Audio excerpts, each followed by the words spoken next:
teman-teman ya. Saya benar-benar baru buka komputernya nih. Sorry banget. Terlalu buru-buru jadinya nih.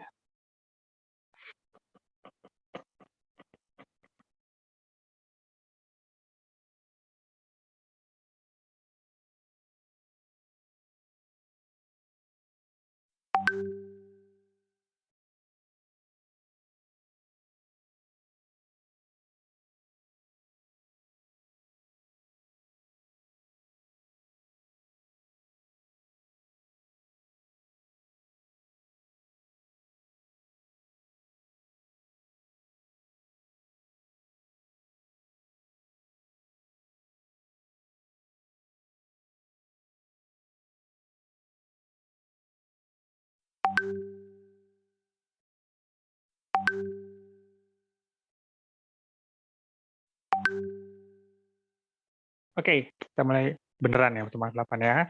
Habis UTS, gitu ya, habis UTS, habis liburan seminggu ya lumayan teman-teman ya. Liburan tapi rasa apa? Bikin proposal. Ya. Liburan tapi rasa KTTA gitu ya. Apa udah sempat jalan-jalan? Saya kurang tahu. Sekarang kita lanjutin ya. Pasca UTS ini berarti di mata kuliah kita adalah kita melangkah ke KUP. Oke. Pelajaran pertama yang bisa kita dapetin bahwa singkatan KUP itu bukan ketentuan umum perpajakan. Sebagaimana yang biasanya gitu ya, itu menjadi salah pengertian. Oke. Yang namanya Undang-Undang KUP itu ketentuan umum dan tata cara perpajakan. Emang harusnya singkatannya KUTCP dong, gitu kan ya? Ya, tapi nggak umum lah ya. Biasanya kita selalu menyebut dengan Undang-Undang KUP. Tapi kepanjangan adalah ketentuan umum dan tata cara perpajakan. Oke, jangan sampai nanti ini teman-teman nanti mungkin suatu saat akan lanjut S1, mungkin bikin skripsi gitu ya, tesis menyebut KUP dengan ketentuan umum perpajakan. Oke, itu hal remeh tapi sering kami temui gitu ya di tulisan beberapa teman-teman bahwa salah memahami mengenai KUP. Jadi Undang-Undang KUP ini sebenarnya sejarahnya berawal dari reformasi perpajakan tahun 84. Sebagaimana Undang-Undang PPH, Undang-Undang PPN, Undang-Undang PBB. Semua tahun 84 tuh. Undang-Undang Bea Meterais tahun setelahnya tahun 85.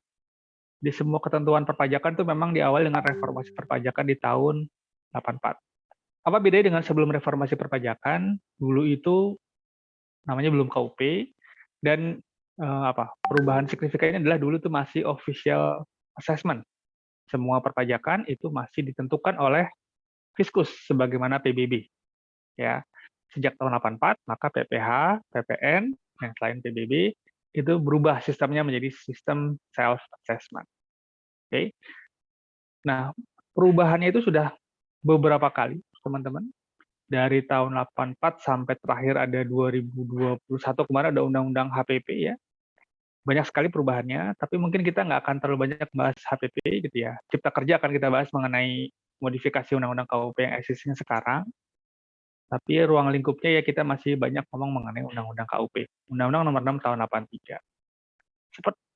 Seperti ketika kita ngomongin PBB di UTS awal ya teman-teman ya. Yang dibahas di KUP ini adalah ketentuan formal. Ya, ketentuan formal. Apa sih maksudnya ketentuan formal? Berarti ya ketentuan yang lebih mengatur tentang administrasi. Well, mungkin sedikit membosankan gitu ya karena lebih banyak tata cara, prosedur. Wah, buat yang suka hitung-hitungan pokoknya nggak asik lah ini. Oke. Ya, lebih banyak bagaimana cara mendaftar, pemeriksaan seperti apa. Persis seperti setengah semester PBB. Oke, jadi kita akan ngomong mengenai ketentuan formal. Mengenai perubahan-perubahan yang ada di Undang-Undang KUP, ini saya sampaikan aja beberapa perubahan, meskipun nggak akan diujikan gitu ya, tapi nice to know lah, bahwa Undang-Undang KUP ini sudah beberapa kali berubah, jadi udah ada 4 perubahan, tapi ketika kita ngomong Undang-Undang KUP, pasti kita ngomong ini, Undang-Undang Nomor 6 Tahun 83 tentang KUP. Kalau secara legal draftingnya, kita akan ngomong bahwa Undang-Undang KUP itu Undang-Undang Nomor 6 Tahun 83. Meskipun sudah dirubah 4 kali, tapi identitasnya tetap Undang-Undang Nomor 6 Tahun 83 tentang ketentuan umum dan tata cara perpajakan. Oke, jadi basis kita masih ke Undang-Undang Nomor 6 Tahun 83. Perubahan itu hanya merubah beberapa pasal aja. Bahkan Cipta Kerja, KPP pun tidak menghapus Undang-Undang KUP secara keseluruhan, tapi nambah sedikit demi sedikit aja teman-teman. Oke? Oke. Terus apa sih mau kita lihat? Nah, seperti biasa saya lebih senang ngasih gambaran besar dulu mengenai KUP. baru kita masuk nanti ke pembahasan per RPS, per pertemuan. Oke. Yang dibahas atau yang diatur di KUP, gitu ya, itu ada beberapa ilustrasi yang menurut saya senang untuk menyampaikan, nanti mungkin ada 2 atau 3, saya lupa. Ini yang pertama, ya, bahwa isinya KUP itu, ya, yang diatur di KUP, kalau kita bagi-bagi ke beberapa pokok bahasan, itu yang pertama adalah mengatur mengenai ketentuan pendaftaran dan melaporkan diri. Jadi bagaimana wajib pajak itu masuk ke sistem perpajakan, atau bagaimana warga negara masuk ke sistem perpajakan menjadi wajib pajak. Oke. Bagaimana cara dia mendaftar, bagaimana cara dia melaporkan. Oke. Kalau udah terdaftar, oke, nanti dia diminta untuk menghitung dan memperhitungkan. Nah, bedanya apa nih teman-teman? Menghitung sama memperhitungkan bedanya apa ya? Ingat ya? Menghitung sama memperhitungkan. Ada punya ide? Di PPH kemarin pasti ada. Oh, di PPH juga kemarin ada nih. Ada menghitung, ada memperhitungkan. Tunjuk nih ya, tunjuk ya. Oke, kalau menghitung apa? Menghitung jumlah pajak yang terutang. Oke. Sedangkan memperhitungkan, itu hitung-hitungan banget sih gitu kan ya. Sama ya, sama-sama menghitungkan ya. Kalau memperhitungkan itu adalah melihat gitu ya, menghitung berapa pajak yang sudah dibayar sebelumnya. Atau mungkin teman-teman kenal ketika PPH dengan istilah kredit pajak. Menghitung besar pajak terutang dan memperhitungkan kredit pajak. Oh iya, saya baru ingat ya. Teman-teman nggak minta direkam nih. Saya baru ingat loh. Perlu nggak? Sorry ya. Saya tadi mulainya agak duduk soalnya. Sorry, saya lupa.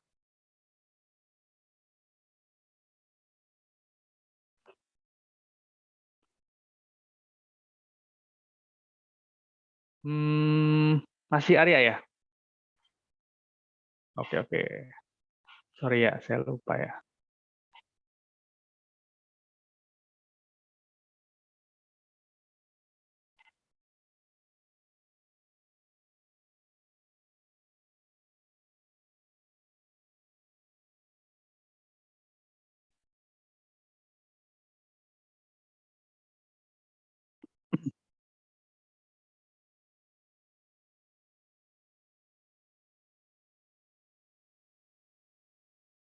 Oke, lanjutin. Recording in progress.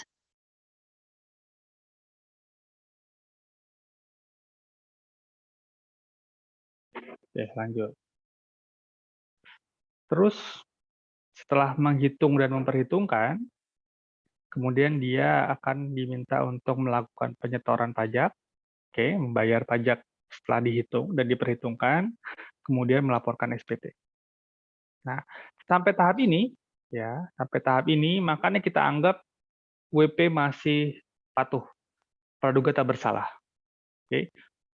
Semua wajib pajak dianggap menyetorkan pajak dan melaporkan SPT sesuai dengan ketentuan yang ada. Kemudian tentu saja perlu ada prosedur pengawasan, ya. Tentu saja tidak seperti saya kemarin, LJU harus semua saya koreksi, ya, harus semua saya periksa. Dalam konteks perpajakan, hal tersebut tidak memungkinkan. Oke, satu ya rasio antara wajib pajak dengan petugas pajak itu 1:1000-an. Jadi nggak mungkin nih mereka untuk mengawasi satu persatu. Oleh karena itu nanti beberapa dari wajib pajak yang memenuhi indikasi, ada indikasi nih, Pak, kayaknya nggak bener nih, gitu ya, maka dia akan diteliti lebih lanjut melalui prosedur pemeriksaan. Oke, nggak semuanya diperiksa teman-teman, hanya beberapa wajib pajak tertentu aja. Oke, setelah diperiksa, kalau memang ternyata wah ada yang nggak bener nih wajib pajaknya, ya, pajak yang terutang dibayarnya tidak sebagaimana mestinya, maka nanti akan diterbitkan namanya ketetapan pajak, SKPKB, STP. Ya, teman-teman sudah sedikit banyak kita sudah berkenalan ketika kita bahas mengenai PBB. Sama aja. Oke. Kalau ketetapan pajak sudah diterbitkan, ya kemudian ditagih. Nah, penagihan pajak ini nggak harus selalu didatengin oleh juru tagihnya, ya, atau juru sitanya, sorry. Juga melalui surat. Jadi menggunakan surat itu sudah masuk skup atau ruang lingkup penagihan sebenarnya. Kirimin surat cinta, nah gitu kalau bahasa konsultan teman-teman saya. Dapat surat cinta nih, Mas Adi dari pajak. Oh, coba dapat surat tagihan tuh atau surat teguran. Oke. Selain itu, KUP juga mengatur mengenai upaya hukum. Upaya hukum itu apa? Ini adalah fitur yang disediakan oleh Undang-Undang KUP bagi wajib pajak kalau mereka tidak sepakat dengan apa yang ditetapkan oleh Fiskus. Jadi cuman segini gitu ya. Cuman segini aja kayaknya untuk penagihan pajak ini kemungkinan masuk masuk skup penghitungan masuk ruang lingkup pembahasan di kelas kita. Ya. Selain ketentuan mengenai pokok-pokok ketentuan yang ada di 7 blok ini, termasuk juga pengaturan mengenai sanksi, ya, baik administrasi maupun pidana, termasuk juga denda, bahkan termasuk ada konsekuensi dari sanksi pidana. Oke, berbeda teman-teman. Sanksi administrasi itu biasanya mengenai denda, bunga gitu ya, harus bayar sesuatu. Dengan sanksi pidana artinya sudah masuk ke ranah hukum pidana.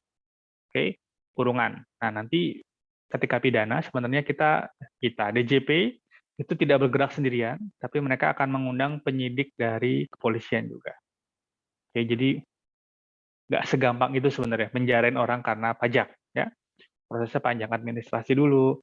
Kalau ternyata dia tidak kooperatif, baru penyidikan, bukti permulaan, masuk ke polisi, dan seterusnya. Oke, sekilas ini yang akan mau kita obrolin di KUP.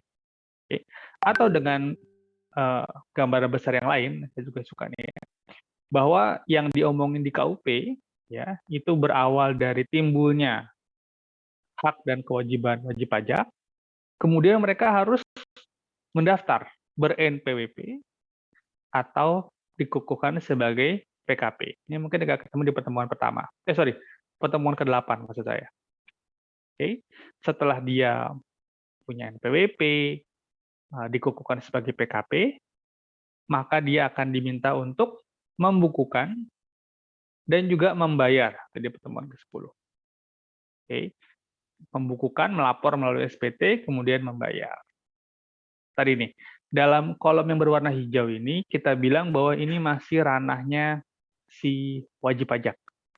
Oke, ini adalah wajib pajak yang berperan dalam tahapan yang berwarna hijau. Pembukuan, pembayaran, pelaporan. Kalau ternyata merekanya ada indikasi bahwa si wajib pajaknya tidak patuh, gitu ya, baru nih Fiskus berperan. Masuk ke tahapan berikutnya, fase pengawasan. Fase pengawasan itu,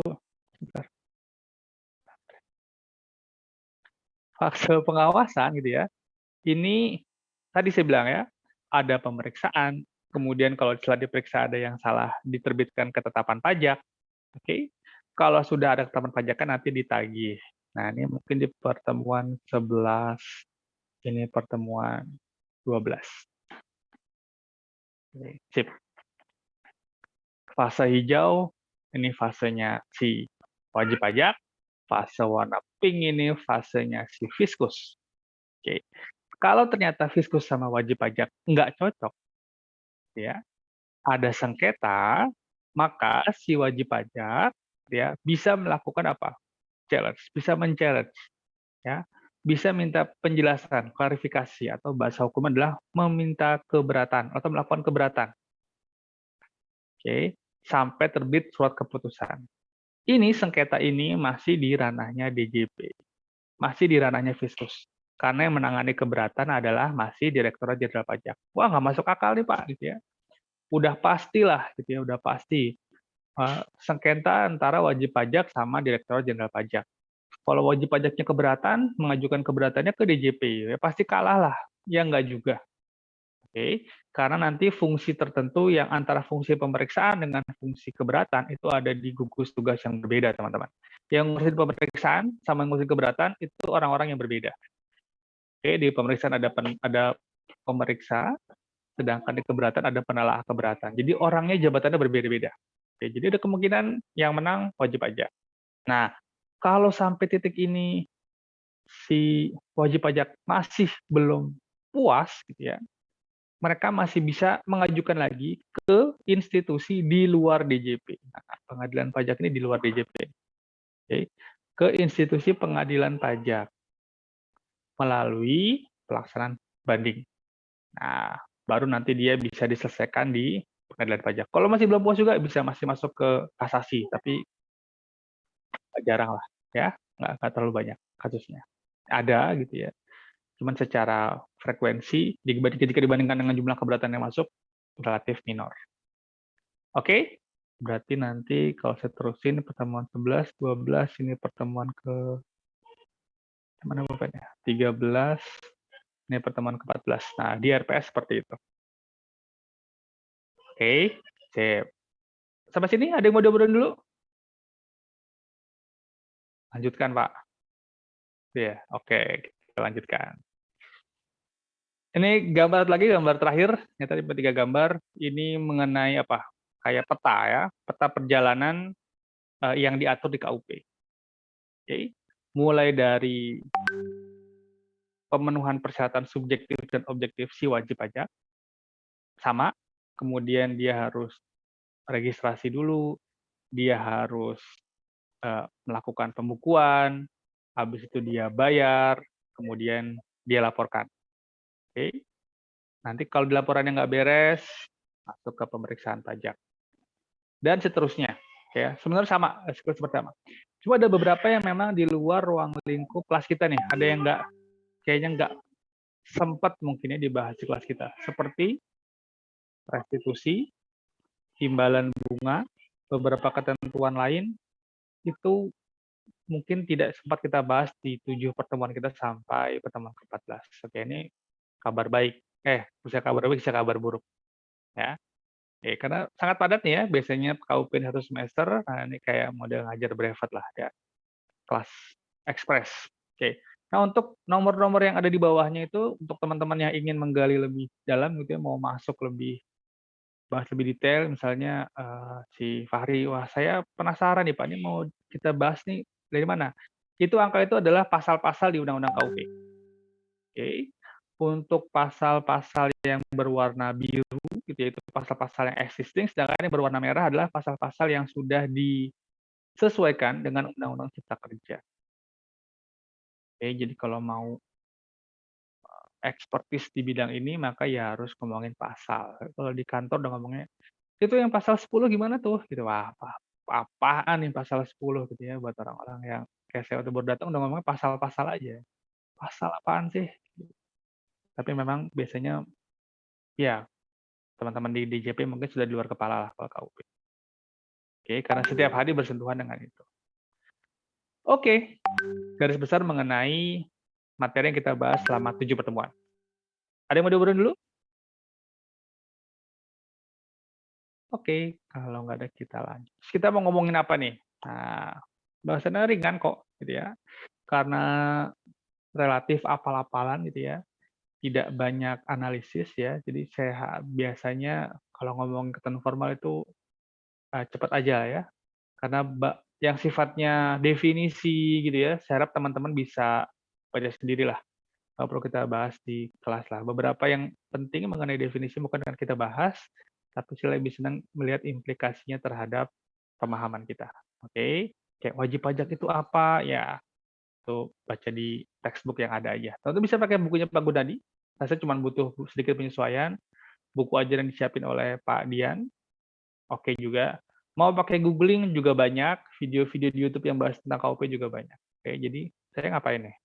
Ya nemenin teman-teman aja ya, biar pagi ini nggak gabut gitu ya. Oke, nemenin aja. Oke. Terus kalau kita ngomongin di RPS, kita lihat di pertemuan ke-8 itu ada tentang kewajiban mendaftarkan diri dan melaporkan usaha. Oke, RPS pertemuan ke-8. Jadi kalau teman-teman masih lihat tadi gambaran petanya gitu ya, maka kita ngelangkah di tahapan awal ketika wajib pajak masuk ke sistem perpajakan. Dan ini berlaku baik untuk PPH ataupun PPN. Nanti kita akan lihat yang mana yang mendaftarkan diri, yang mana yang melaporkan usaha. Pertama, kewajiban mendaftarkan diri. Oke, kita lihat di siklus ini, ya. maka kewajiban mendaftarkan diri itu baik untuk badan, termasuk juga untuk orang pribadi. Selama dia telah memenuhi persyaratan objektif dan persyaratan subjektif sebagaimana diatur di Undang-Undang PPH.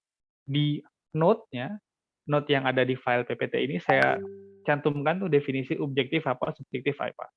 Khawatir teman-teman mungkin yang kemarin pelajaran PPH kemarin sudah dibungkus gitu ya, masukin ke archive gitu, di RAR, mungkin perlu refreshing lagi bisa dilihat di notes-nya bawahnya. Oke.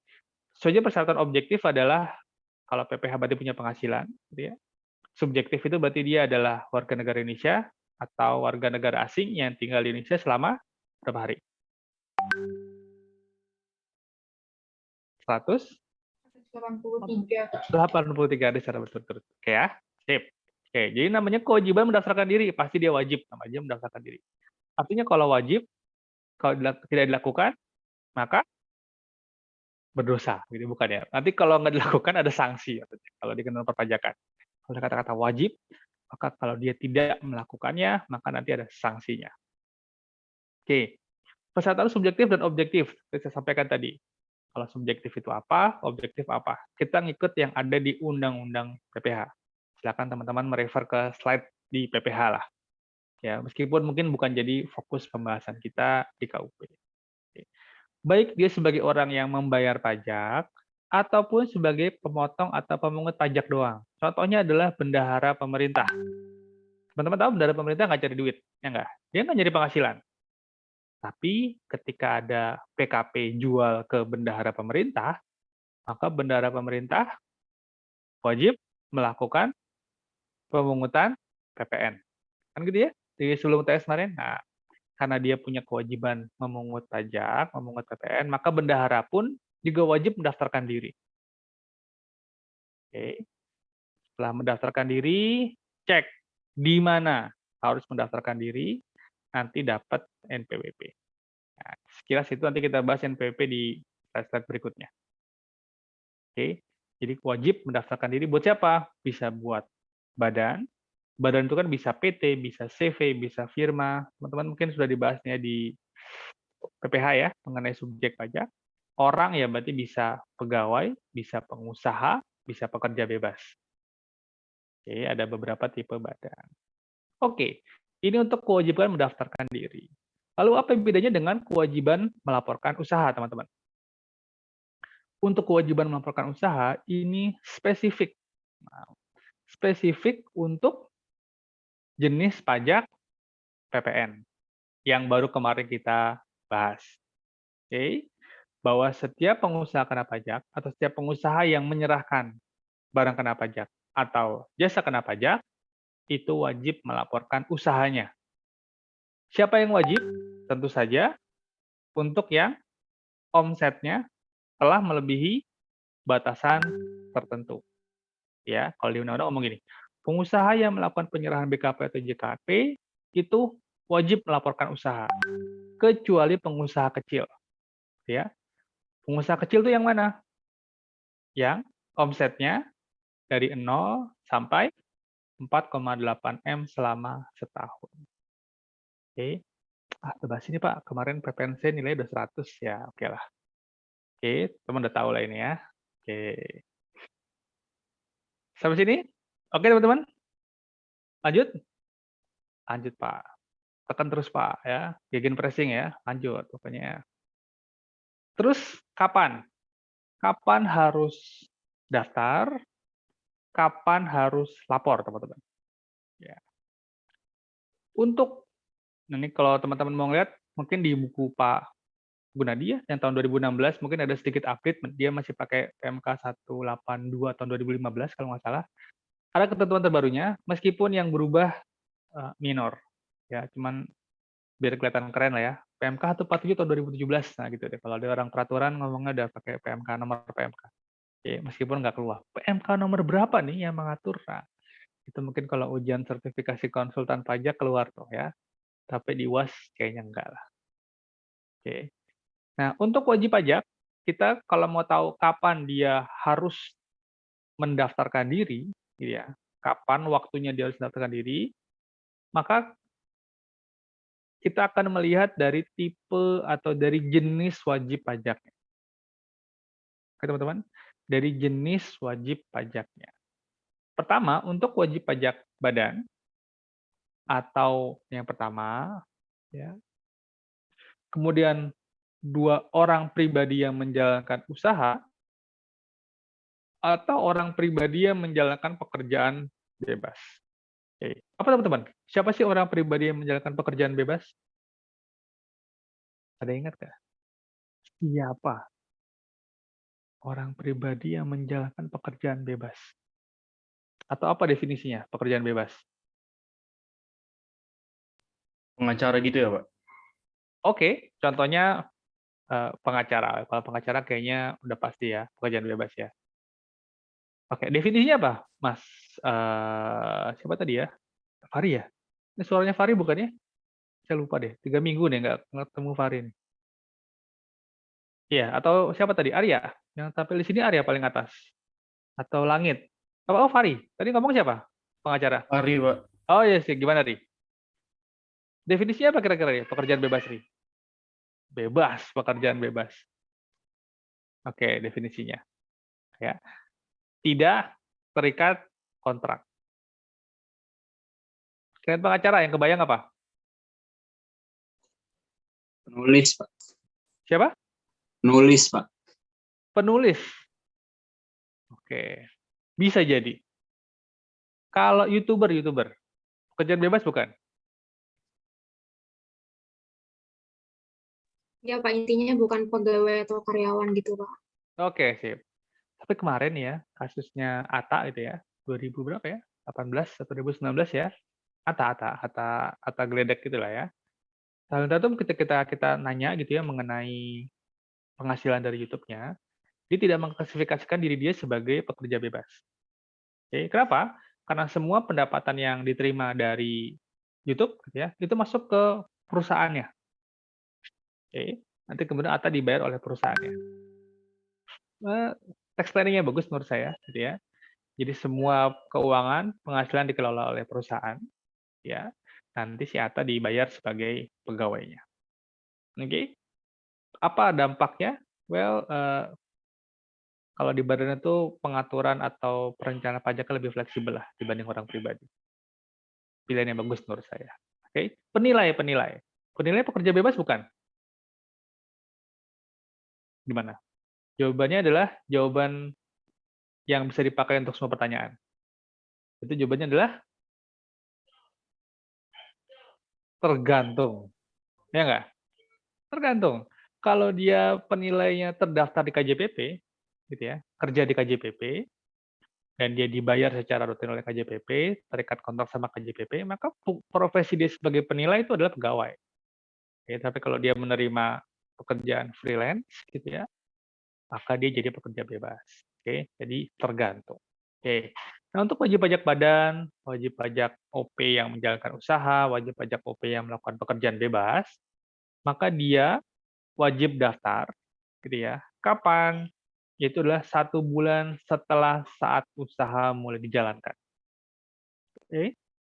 Nah, saat usaha mulai dijalankan ini bisa ketika akte pendirian untuk badan, atau saat ketika dia benar-benar sudah memulai untuk melakukan usaha untuk mencari penghasilan. Oke. Jadi, eh, kapan dia harus mendaftar adalah 1 bulan setelah, gitu ya. 1 bulan setelah saat usaha mulai dijalankan. Oke, kebayang ya? Oke. Kemudian ada tipe wajib pajak yang lain, yaitu adalah wajib pajak orang pribadi yang tidak menjalankan usaha atau pekerjaan bebas. Wah, susah banget ya. Ini maksudnya apa sih teman-teman? Maksud kata-kata ini apa nih? Teman-teman pasti sudah baca, saya yakin pasti sudah baca ketika mata kuliah PPH. Apa maksudnya nih? Orang pribadi yang tidak menjalankan usaha atau pekerjaan bebas. Bahasa gampangnya apa nih? Kalau saya anak SMA lah gitu ya. Ini maksudnya apa sih Kak? Gitu kan kakak kuliah di PKN STAN. Udah belajar pajak. Maksudnya apa nih? Di undang-undang ada kata-kata orang pribadi tidak menjalankan usaha atau pekerjaan bebas. Apa teman-teman? Karyawan mungkin, Pak. Karyawan, cocok banget. Pegawai. Jadi bahasa kata-kata sepanjang ini bisa digantikan dengan kata yang bagus. Itu adalah pegawai. Saya waktu udah 3 bingung ya. Ini maksudnya apa sih orang pribadi yang tidak menjalankan usaha atau pekerjaan bebas? Dia ngapain? Maksudnya adalah apa? Pegawai, itu karyawan. Orang yang terikat oleh suatu hubungan kerja. Oke, bisa kita ganti deh jadi pegawai. Untuk pegawai, kalau jumlah penghasilannya sudah melebihi PTKP setahun, which is berapa PTKP setahun untuk jomblo? 54 juta, Pak. 54 juta. Oke, jadi kalau udah ada 54 juta lewat, gitu ya, maka dia juga wajib mendaftarkan diri. Kapan? Pertanyaan gitu ya, saya ngomong kapan. Kapannya adalah paling lama pada akhir bulan berikutnya. Oke, jadi dari 4 jenis wajib pajak yang ada di tayangan ini, ada satu yang beda sendiri, yaitu yang karyawan. Jadi kalau perusahaan, pedagang, kemudian profesi dokter, atau tadi pengacara, akuntan, notaris, penilai, gitu ya, yang melakukan pekerjaan bebas, maka dia wajib mendaftarkan diri kapan? 1 bulan setelah saat usaha mulai dijalankan. Oke, definisi saat usaha mulai dijalankan, sedikit saya ulang, yaitu ini definisinya. Oke, sedangkan untuk karyawan, itu kalau dia sudah memenuhi 54 juta kalau disetahunkan, gitu ya, maka paling lama akhir bulan berikutnya. Meskipun gitu ya, meskipun kadang-kadang yang gajinya 2 juta sebulan aja sudah punya NPWP. Jadi ini adalah kita ngomongin ketentuan, teman-teman. Pada praktiknya belum tentu sama. At least ada kata-kata wajib, ya. Jadi yang masuk kategori ini adalah yang diwajibkan adalah orang yang sudah di atas PTKP. Kalau nggak di atas PTKP, nggak wajib. Boleh nggak? Ya boleh aja. Oke, sip. Bagaimana dengan jangka waktu pelaporan usaha yang terkait dengan PPN? Nah, ini sih udah lewat ini ya. Kalau kapan harus jadi PKP? Yaitu kalau omset selama setahunnya gitu ya, sudah mencapai 4,8 M. Saat ini 4,8 M. Kapan? Yaitu akhir bulan berikutnya. Skip lah Pak. Ya, ini udah canggih saya. Oke, ini skip aja. Ya, kalau PKP kemarin kita udah bahas di tengah semester sebelumnya. Oke? Oke. Sekarang kalau ada seperti itu, teman-teman. Contohnya, ya. Ada perusahaan mengelola rumah makan franchise KFC. Nah, gitu ya. Kentucky Fried Chicken. Sorry. Oke. Kemudian akte pendirian dibuat tanggal 10 Januari, usaha dijalankan aktif 1 Maret, rumah makan mulai dibuka tanggal 1 April. Pertanyaannya, kapan nih dia wajib atau deadline-nya kapan dia harus mendaftarkan diri untuk memiliki NPWP? Atau kapan dia punya kewajiban mendaftarkan diri, teman-teman?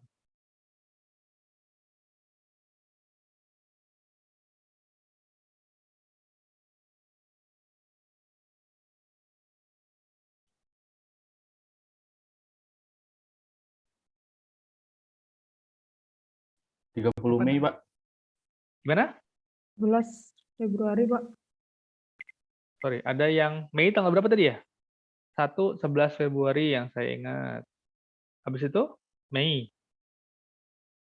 Apa tadi? Mei tanggal berapa? 30 Mei, Pak. 30 Mei. Oke, yang lain? Fraksi lain? Yang ada jawabannya nggak sih? Oh, nggak ada. Oke, jadi masih open. Yang lain? Fraksi lain?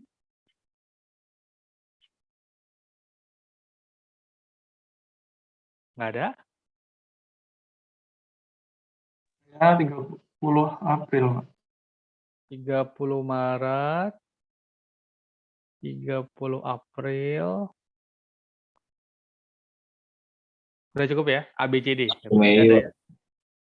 Mei. Mei-nya kapan nih? Maybe yes? 1 Mei. Oh, 1 Mei. Oke. 1 Mei kita buat. Oke, sekarang kita balik ke definisinya. Untuk wajib pajak, kira-kira ini badan atau OP? Teman-teman. Badan, Pak. Badan, oke, jelas. Ada PT ya. PT.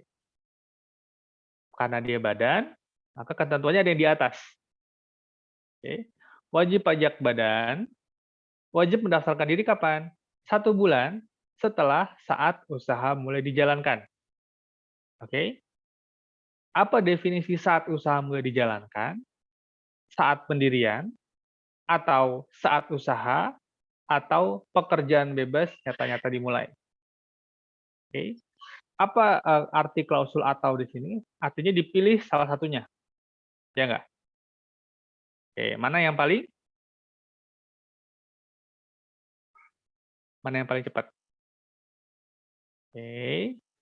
Jadi dalam kasus ini, maka ketika dia sudah didirikan tanggal 10 Januari 2019, maka si PT Adip ini sudah wajib mendaftarkan diri, itu kapan? Yaitu 1 bulan setelah, ya, 1 bulan setelah tanggal pendirian. Didirikannya kapan? 10 Januari 2019. Oke. Maka kapan? 1 bulan setelah 10 Januari, yaitu tanggal 11, Pak. 11. 11 apa 10 apa 9? 9, Pak. Kalau saya bilang 1 10, bulan, Pak. 11, gimana? Pak. 9, 10 apa 11 nih? 11, Pak. Oke, sekarang kita lihat mana pulpennya. Pulpennya. Oke. Ini ada tanggal 10 Januari. Ya. Kalau 1 hari sejak 10 Januari, nah, kita bahas. Tanggal berapa? Tanggal 11, Pak. 1 hari sejak. 10 juga ya, Pak? 10, Pak. Oke, sama kayak PBB kemarin. 6 bulan sejak 1 Maret. Nah, berarti 1 Maret sudah kita hitung. Tapi kalau 1 hari setelah, itu adalah tanggal 11. Oke. Jadi itu kalau ngomongin hari. Tapi kalau ngomongin bulan, oke, maka kita nggak ngomongin hari, tapi kita ngomongin bulan. 1 bulan sejak 10 Januari, karena tanggal 10 udah dihitung, maka kita akan bilang dia tanggal 9 Februari. Sedangkan 1 bulan setelah, maka kita akan bilang tanggal 10 Februari. Bingung nggak? Kemarin masih ingat PBB? PBB yang ngajar siapa sih PBB? Masih ingat nggak pada? Kalau 6 bulan sejak 1 Maret itu adalah tanggal kapan jatuh tempo tuh? SPPT disampaikan 1 Maret. Nah, yang teman udah dapat deh. Jatuh tempo 6 bulan sejak 1 Maret. Maka jatuh temponya tanggal 31 Agustus. Lupa Pak ya. Ya udahlah. Pokoknya inilah ya, pokoknya ya. Oke. Sip. Erase all outside. Ntar dulu deh, jangan dihapus dulu deh. Nah, pertanyaan berikutnya. Kapan, kan ini tadi baru kewajiban mendaftarkan diri. Bagaimana dengan kewajiban pelaporan usahanya? Ya, kapan dia harus melaporkan usaha? Berarti ini melaporkan usaha beda sama mendaftarkan diri. Mendaftarkan diri ini untuk mendapatkan NPWP, gitu ya. Pelaporan usaha untuk dikukuhkan sebagai PKP, sebagai pengusaha kena pajak. Jadi kalau ilustrasi ini, kapan nih PT Adip harus melaporkan sebagai pengusaha kena pajak?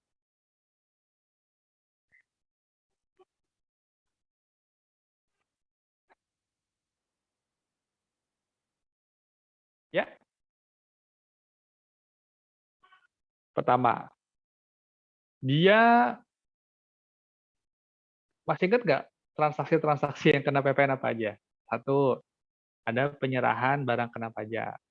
2, ada penyerahan jasa kena pajak. 3, ada impor barang kena pajak. Impor barang kena pajak tidak berwujud dan jasa kena pajak. Gitu ya? Ekspor barang kena pajak, ekspor barang kena pajak tidak berwujud, dan jasa kena pajak. Oke.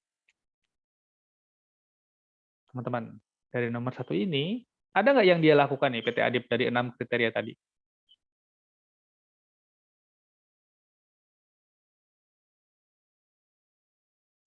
Belum ada ya, Pak. Belum ada. Ketika dia beli franchise, itu impor nggak tuh? Pemanfaatan bukan? Pemanfaatan, Pak. Iya, Pak. Pemanfaatan, Iya, pemanfaatan, Pak. barang kena pajak tidak berwujud. Ya nggak? Bayar PPN nggak? Bayar. Oke. Tapi apakah dia melakukan penyerahan BKP atau JKP? Dia jualan apa sih? Kalau kira-kira kalau dia punya franchise KFC, dia jualan apa? Makanan siap saji gitu, Pak. Minuman. Oke, dia jualan ayam, ya nggak? Sama Coca-Cola. Oke, BKP bukan? Bukan, Pak. Kan, Pak. Bukan. Oke, sip. Udah mulai mengerucut ya informasi-informasinya, oke?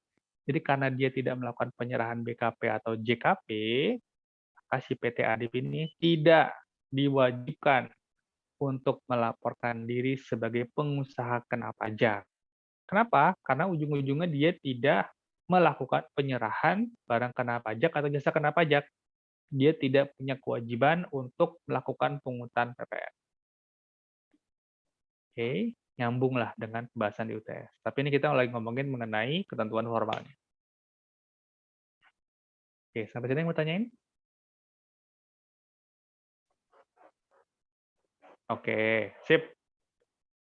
Lanjut dulu kalau gitu. Kalau belum ada saya lanjut. Bagaimana dengan yang kedua? PT Prabu Pedagang Komputer. Akte pendirian tanggal 10 Mei 2016. Maka usaha mulai dijalankan 1 Juni 2016. Oke. Kapan dia wajib kapan dia wajib daftar, sorry. Dia wajib daftar kapan?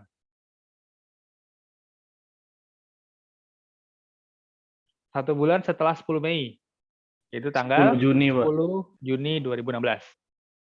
Oke, tadi sama ya, setelah. Oke, sejak setelah, hati-hati. Ya, teman-teman ya. Oke. Apa lagi? Kapan dia mulai wajib melaporkan usaha sebagai PKP? Atau ya nggak? Kita belum tahu nih. Dia sudah boleh mendaftar mengajukan permohonan untuk dikukuhkan sebagai PKP, tapi belum wajib. Wajibnya kapan? Nanti setelah omsetnya di atas 4,8 miliar. Paling lama akhir bulan berikutnya setelah 4,8 wajib pengukuhan sebagai PKP.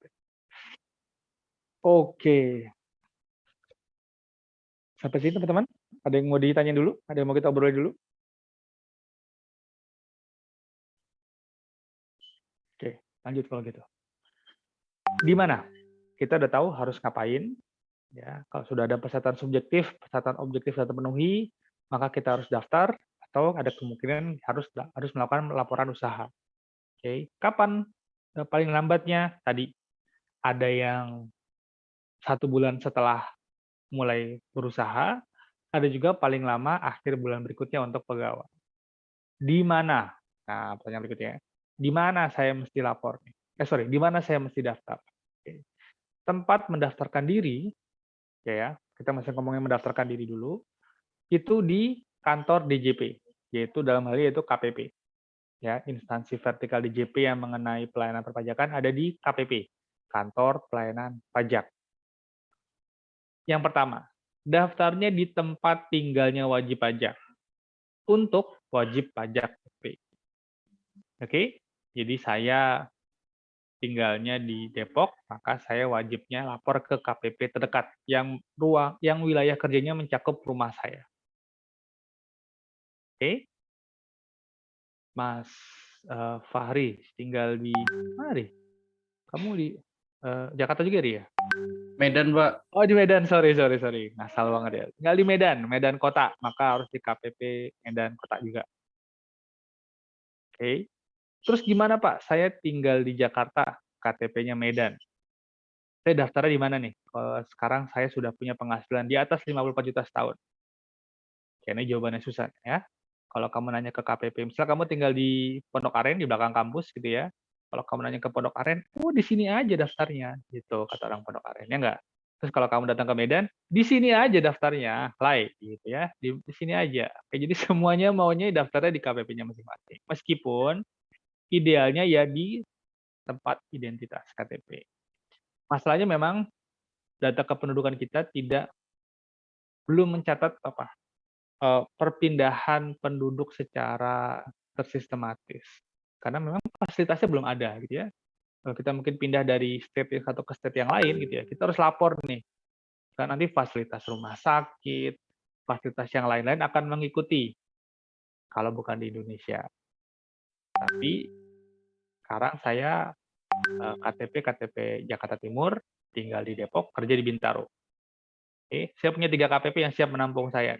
Ya, nah, karena memungkinkan ya, meskipun saya tetap di tempat KTP, jadi masih mungkin. Gimana kalau KTP-nya pindah, Pak? Ini susah lagi nih, ya. KTP-nya pindah gimana? Saya dulu KTP Jogja ke Jakarta, saya pindah KTP Jakarta. Apakah harus pindah NPWP? Ya harusnya sih iya, gitu ya. By default iya, pindah KPP harusnya. Tapi malas Pak ngurusnya Pak, itu dia. Kadang-kadang seperti itu. Tanggung KPP, pencabutan, permohonan pindah dan seterusnya menurut wajib pajak, ya kalau saya dari kacamata wajib pajak ya ribet lah. Kan saya juga bayar-bayar juga, mau di mana juga bayarnya ke negara juga. Iya bener juga sih gitu ya. Tapi secara kalau kita ngomongin ketentuan gitu ya, kalau kita orang KUP gitu ya, salah tuh, harusnya sesuai dengan ketentuan. Kira-kira seperti itu. Oke, dilematis ya. Kadang-kadang dunia praktik tidak seindah dunia akademisi, teman-teman. Oke, sip. Jadi kalau untuk orang pribadi, di tempat tinggal wajib pajak. Bagaimana dengan wajib pajak badan? Nah, wajib pajak badan itu namanya adalah di tempat kedudukan wajib pajak. Wah, apa di tempat kedudukan? Tempat kedudukan sendiri kalau teman-teman lihat di undang-undang atau di literatur, itu bisa diatur sebagai satu tempat kedudukan manajemen. Jadi dia di root-nya dan BOD-nya, Board of Directors-nya ada di mana. Itu yang kita bilang dengan tempat kedudukan wajib pajak. Oke. Yang kedua, bisa juga kalau misalnya direktur di mana-mana gitu ya, atau misalnya mungkin tidak bisa ditentukan, adalah tempat di mana keputusan penting diambil.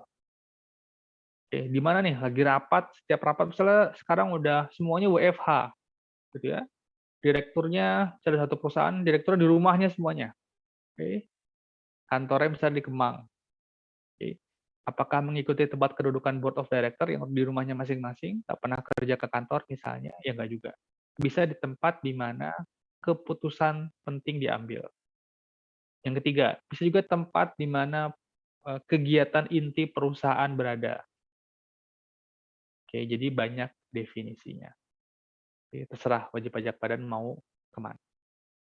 Ini Ini kondisi defaultnya seperti ini. Kalau WPOP di rumahnya, kalau wajib pajak badan di tempat kedudukan wajib pajak. Oke. Tapi ada pengecualian, teman-teman. Pengecualian. Ada juga beberapa ketentuan yang bilang bahwa tempat mendaftarkan diri, baik OP maupun badan, itu bisa ditetapkan secara langsung, secara jabatan, secara khusus oleh Dirjen Pajak. Tapi nggak untuk semua wajib pajak. Untuk wajib pajak yang kayak gimana sih yang bisa ditentukan oleh Dirjen Pajak? Oke, ini diatur di pasal 2, 1, dan 3 Undang-Undang KUP. Yang pertama adalah untuk WP orang pribadi pengusaha tertentu, atau singkatannya WP OPPT. Nah, biasanya gitu, di beberapa literatur. Ya. Apa nih wajib pajak orang pribadi pengusaha tertentu? Dia adalah WPOP, bukan karyawan, bukan pekerja bebas, tapi dia pengusaha yang punya tempat usahanya lebih dari satu tempat. Contohnya apa? Saya punya usaha retail baju misalnya. Saya punya perorangan ya. Saya punya di Ramayana Cibubur, Ramayana Depok, Ramayana Bandung, Ramayana Semarang. Misalnya seperti itu. Atau saya jualan handphone. Mungkin ya, kalau Erafone kan punya PT. Misalnya saya Adi punya toko retail handphone banyak di beberapa ITC. Ya, dari ITC Medan sampai ITC Manado. Oke, maka di setiap counter, di setiap outlet, maka saya harus mendaftarkan outlet tersebut. Oke, khusus. untuk WP OPPT. Jadi setiap tempat usahanya itu harus mendaftarkan diri. Oke? Oke. Contohnya tadi ya. Berikutnya ada lagi adalah untuk wajib pajak tertentu. Badan nih. Untuk wajib pajak badan tertentu. Itu bisa di tempat tinggal atau bisa di tempat kedudukan wajib pajak. Contohnya apa? Contohnya adalah kemarin. Perusahaan penambang minyak bumi. Oke. Semua perusahaan penambang minyak bumi itu dikelolanya di KPP Migas. Makanya ketika PBB kita ngomong bahwa untuk PBB tubuh bumi, migas dikelola di KPP Migas. Kenapa? Karena semua KPP yang menangani pengekstrakan gitu ya, lifting minyak bumi itu dikumpulin di KPP Minyak Bumi. Jadi kalau struktur DJP gitu, bolpen saya DJP itu kan instansinya adalah kantor pelayanan pajak, teman-teman. Nah, nanti kantor pelayanan pajak ini ada KPP berdasarkan ukurannya. Ukuran itu apa? Dari penerimaan. Oke. Berapa pajak yang dikumpulkan. Yang kedua, ini ada KPP khusus. Oke. Khusus itu ada KPP yang menangani hanya perusahaan-perusahaan BUMN aja. Khusus perusahaan yang sahamnya dimiliki oleh orang asing. Khusus perusahaan yang mengelola minyak dan gas bumi. Oke. Sedangkan berdasarkan ukuran, itu ada KPP LTO, Large Tax Office, ada KPP Madya, ada KPP Pratama. Nah, LTO ini hanya terdiri dari wajib pajak yang memiliki kontribusi pembayaran pajak paling besar se-Indonesia. Ada berapa ya? 2 atau 4 LTO sekarang ya. Saya nggak tahu deh, lupa. Oke, jadi memang isinya cuman WP-WP gede doang. Gede dalam arti bayar pajaknya besar. Oke, karena kalau mereka batuk-batuk nih, ya wajib pajak ini batuk-batuk, penerimaan pajak batuk-batuk juga. Oke, jadi harus bukan diawasi ya, harus dibina. Diapain ya? Diawasi dengan lebih mendapatkan perlakuan yang lebih khusus lah. Oke. Di bawahnya ada KPP Madya. Ini biasanya ada di setiap provinsi. Meskipun kayak di Jakarta ini ada 6 KPP Madya. Ya, jadi menyesuaikanlah dengan ukurannya. Madya ini bukan yang KPP besar, tapi ya nggak kecil-kecil amat. Jadi di setiap region tuh di setiap wilayah tertentu, provinsi biasanya dikumpulin nih, ya wajib pajak kontributor terbesarnya di salah satu KPP Madya. Ada KPP Madya Jakarta Utara, KPP Madya Jakarta Pusat, Jakarta Selatan ada Jakarta Selatan 1, Jakarta Selatan 2. Madya ada Madya Bandung, Madya Surabaya, Madya Makassar. Jadi sekarang hampir di semua provinsi ada KPP Madya. Dan KPP Pratama. Nah, ini yang saya bilang ada hubungan dengan tempat mendaftarkan diri adalah untuk wajib pajak yang punya kriteria khusus, atau yang ini, maka dia didaftarkannya sesuai dengan ketetapan Dirjen Pajak. PT Freeport, masukin LTO. Jadi bukan lagi di tempat kedudukan wajib pajak. Ini KPP yang sahamnya dimiliki oleh Amerika semua, masuk KPP PMA. Ada saya sebutin di sini. Ada KPP BUMN, ada KPP PMA, ada KPP perusahaan masuk bursa, dan seterusnya. Oke, jadi nggak mengikuti klausul nomor A dan B, ya, tapi dia ditetapkan oleh Dirjen Pajak. PT Adi ini bayarnya paling besar se-Indonesia nih, masukin dia ke LTO, misalnya gitu. Padahal lokasinya ada di Bandung, tapi dia tidak didaftarkan di Bandung, masukin ke LTO. Dia lokasinya di Lumajang, gitu misalnya. Ada yang Lumajang nggak ada tadi ya? Saya mau dengar ceritanya seperti apa. Tapi dia se-Jawa Timur gitu ya. Ini merupakan penyumbang kontributor yang top 5. Masukin KPP Madya Surabaya misalnya. Oke. Jadi ada beberapa KPP yang tidak mengikuti klausul A dan B. Oke. Ekspat, para pekerja dari luar negeri masuknya ke sini nih, KPP Badora yang orang asing. Sorry. Jadi orang asing tidak terdaftar di KPP Pondok Aren itu nggak ada. Ya, mereka masuk ke KPP Badora. Oke, lanjut. Tempat mendaftarkan diri dia untuk WP badan dan WP orang pribadi itu buat bayarnya adalah untuk bayar PPh badan dan juga PPh OP. Jadi misalnya ada PT Bata, sepatu ya, sudah sepatu PT Bata. Nggak tahu kepikirannya itu, ya. Dia kantor pusatnya di Jakarta. Kemudian dia punya cabang, mungkin pabriknya di Bandung misalnya, tempat penjualan di Semarang, di Jogja, di Surabaya. Misalnya itu ya teman-teman ya, di Makassar dan Medan. Misalnya seperti itu, di kota-kota besar. Maka untuk pembayaran PPh badannya itu di kantor pusatnya. Oke. Tapi untuk pembayaran PPN atau pembayaran output-nya itu mungkin di kantor pusat dan di kantor cabang. Contoh tadi ya, misalnya ada perusahaan PT Bata tadi punya kantor pusat di Jakarta, di Bandung, di Medan, di mana tadi Makassar, misalnya 4 kota lah. Oke, maka untuk kepentingan PPh badannya, teman-teman nyambung ya PPh badannya, PPh pasal 29 yang dihitung di SPT, oke, yang teman-teman hitung kemarin pakai apa koreksi fiskal itu PPh badan namanya, oke. Laporan berapa untungnya selama setahun, berapa biayanya, itu dia PPh badan. Itu dibayar di kantor pusat. Oke. Jadi dibayar di KPP tempat WP berkedudukan. Oke. Termasuk kalau dia bayar gaji karyawan, maka dia harus memotong tuh di kantor pusatnya. Termasuk kalau di kantor pusat ada transaksi PPN, ada pajak keluaran yang harus dia pungut, maka diadministrasikan di tempat kedudukan di Jakarta tadi, karena BOD-nya, ada direktur-direktur ada di Jakarta. Bagaimana dengan tempat kantor cabang yang lainnya, yang di Makassar, yang di Medan, yang di Bandung? Kan semua penghasilannya akan direkonsiliasi ke pusat, ya enggak? PPh badannya bayar di pusat. Tapi, contohnya untuk PPN-nya, ya, misalnya PT Bata punya outlet, punya distributor di Medan, maka distributor Medan harus terdaftar di Medan, pembayaran PPN-nya di Medan.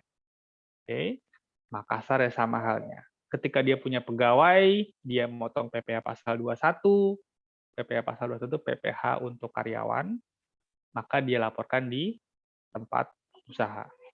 Yang mau saya sampaikan adalah bahwa nanti ketika ada satu perusahaan yang terdaftar di beberapa KPP, karena dia punya anak perusahaan atau punya cabang, maka pengadministrasiannya nggak semua sama. Oke. Untuk PPh badan, PPh perusahaannya, laba ruginya, itu dibayarnya di tempat kedudukannya si wajib pajak. Oke? Nyambung? Tempat kedudukan tadi, tempat BOD-nya berada. Oke. Tapi untuk pembayaran PPN, itu memungkinkan dikelola di kantor pusat. Ini untuk PPN-nya kantor pusat. Kemudian kalau jualan juga di Bandung, ya berarti PPN yang se-Bandung dibayarin di kantor yang Bandung. Cabangnya juga mengelola PPN sendiri. Oke, tapi untuk PPh badannya itu hanya di kantor pusat aja. Oke, jadi nggak Bandung ntar bikin laporan PPh koreksi fiskal ya enggak. Oke, kenapa? Karena semua penghasilan di Bandung kan dilaporkannya ke pusat, pasti gitu kan? Oke, kira-kira seperti itu teman-teman. Sampai sini ada yang mau tanyain? Ada yang perlu saya ulang?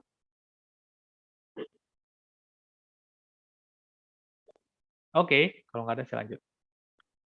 Bagaimana dengan tempat laporan kegiatan usaha? Oke, untuk PPN gitu ya, untuk PPN itu sebenarnya mungkin udah berhubungan dengan slide sebelumnya, itu dilaporkan ya, itu di setiap outlet ya. Misalnya tadi ada Erafone ya, pusatnya di Mangga 2 misalnya. Nanti dia di setiap mall punya outlet. Nah, maka setiap outlet gitu ya, kalau sudah memenuhi omset 4,8 miliar, maka dia harus melaporkan sebagai PKP. Dia harus nerbitin faktur pajak di setiap outlet. Oke? Oke, itu kalau PPN. Oke. Tempat pelaporan usaha. Sampai sini aman? Dikit lagi, oke ya. Mudah-mudahan nggak terlalu banyak yang disampaikan tadi. Terus gimana? Ya, kita udah tahu kapan harus lapor, kapan harus daftar, udah tahu di mananya. Terus kalau udah melakukan hal tersebut, habis itu ngapain? Oke. Setelah itu akan diberikan NPWP, nomor pokok wajib pajak. Ya, NPWP ini hanya sekedar identitas saja teman-teman. Ya, identitas buat apa? Ketika lapor, ketika bayar, oke, NPWP digunakan sebagai identitas si wajib pajak. Oke, kapan dikasihnya? Ya tadi, setelah lapor atau setelah daftar. Oke. Ini adalah ada 15 digit NPWP gitu ya. Untuk 9 digit pertama itu menggambarkan identitas. Kalau mau lebih detail, maka 2 digit pertama ini akan mencerminkan apakah dia WP badan, apakah dia WPOP, atau dia WP bendahara. Jadi kalau depannya 24 gitu ya, itu WPOP.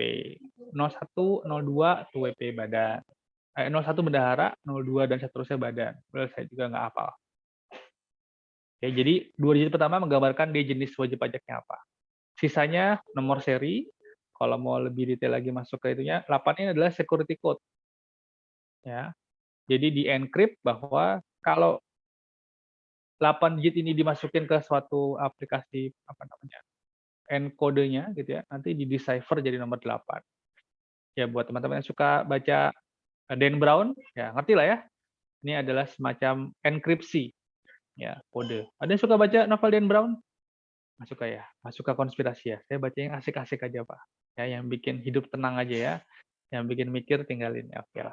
Oke, itu semacam kode sekuritas yang memastikan bahwa tidak ada NPWP yang sama. Oke, lanjut. 999 ya, 3 digit berikutnya ini menggambarkan kode KPP. Dulu tahun 2015 ke bawah, kode 99 ini atau digit ke 10, 11, 12 gitu ya, itu selalu berubah-ubah tergantung di mana dia terdaftar. Misalnya sekarang saya tinggal di Depok gitu ya, terus nanti saya pindah rumah ke Jakarta, pindah KPP, nanti kode ini berubah. Tapi sejak 2015 ke atas diganti ketentuannya, sekarang kode 3 digit ini hanya menggambarkan kode KPP tempat terdaftar pertama kali. Setelah pertama saya terdaftar di Depok, kode KPP-nya 412. Oke. Kemudian saya pindah ke Jakarta, Pasar Rebo misalnya kode KPP 005, maka digit kode ini di NPWP saya tidak berubah. Oke. Sebelumnya berubah dan malah bikin bingung dalam men-trace kewajiban perpajakan sebelumnya, maka sekarang dikunci bahwa 999 ini atau digit 3 digit ini ya, ini hanya menggambarkan kode KPP tempat pertama kali terdaftar. Oke, misalnya Mas Fahri pertama punya KPP di Medan, bikin di Medan, berapa kode KPP Medan ya? Saya lupa, misalnya 123.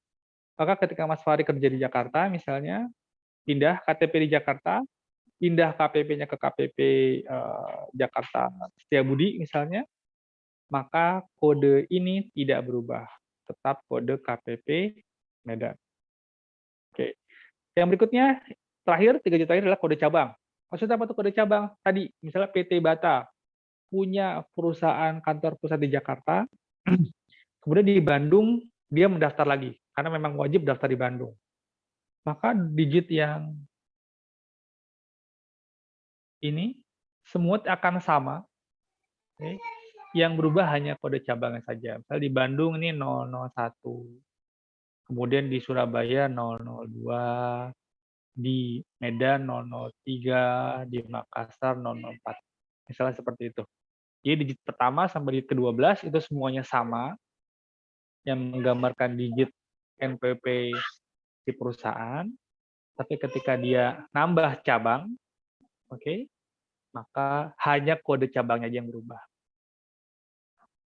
Oke, NPWP. Ada yang udah punya NPWP di sini? Siapa tahu iseng gitu. Atau mungkin sudah jualan online. Oke, terus omsetnya besar. Terus punya, wah saya kayaknya harus berkontribusi sama negara.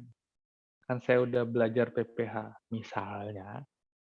Pura-pura aja tuh, siapa tahu Fahri jualan apa? Jualan apa nih kamu nih?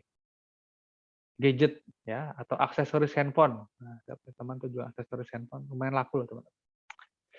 Oke, misalnya seperti itu. Ada yang mau diobrolin sampai sini?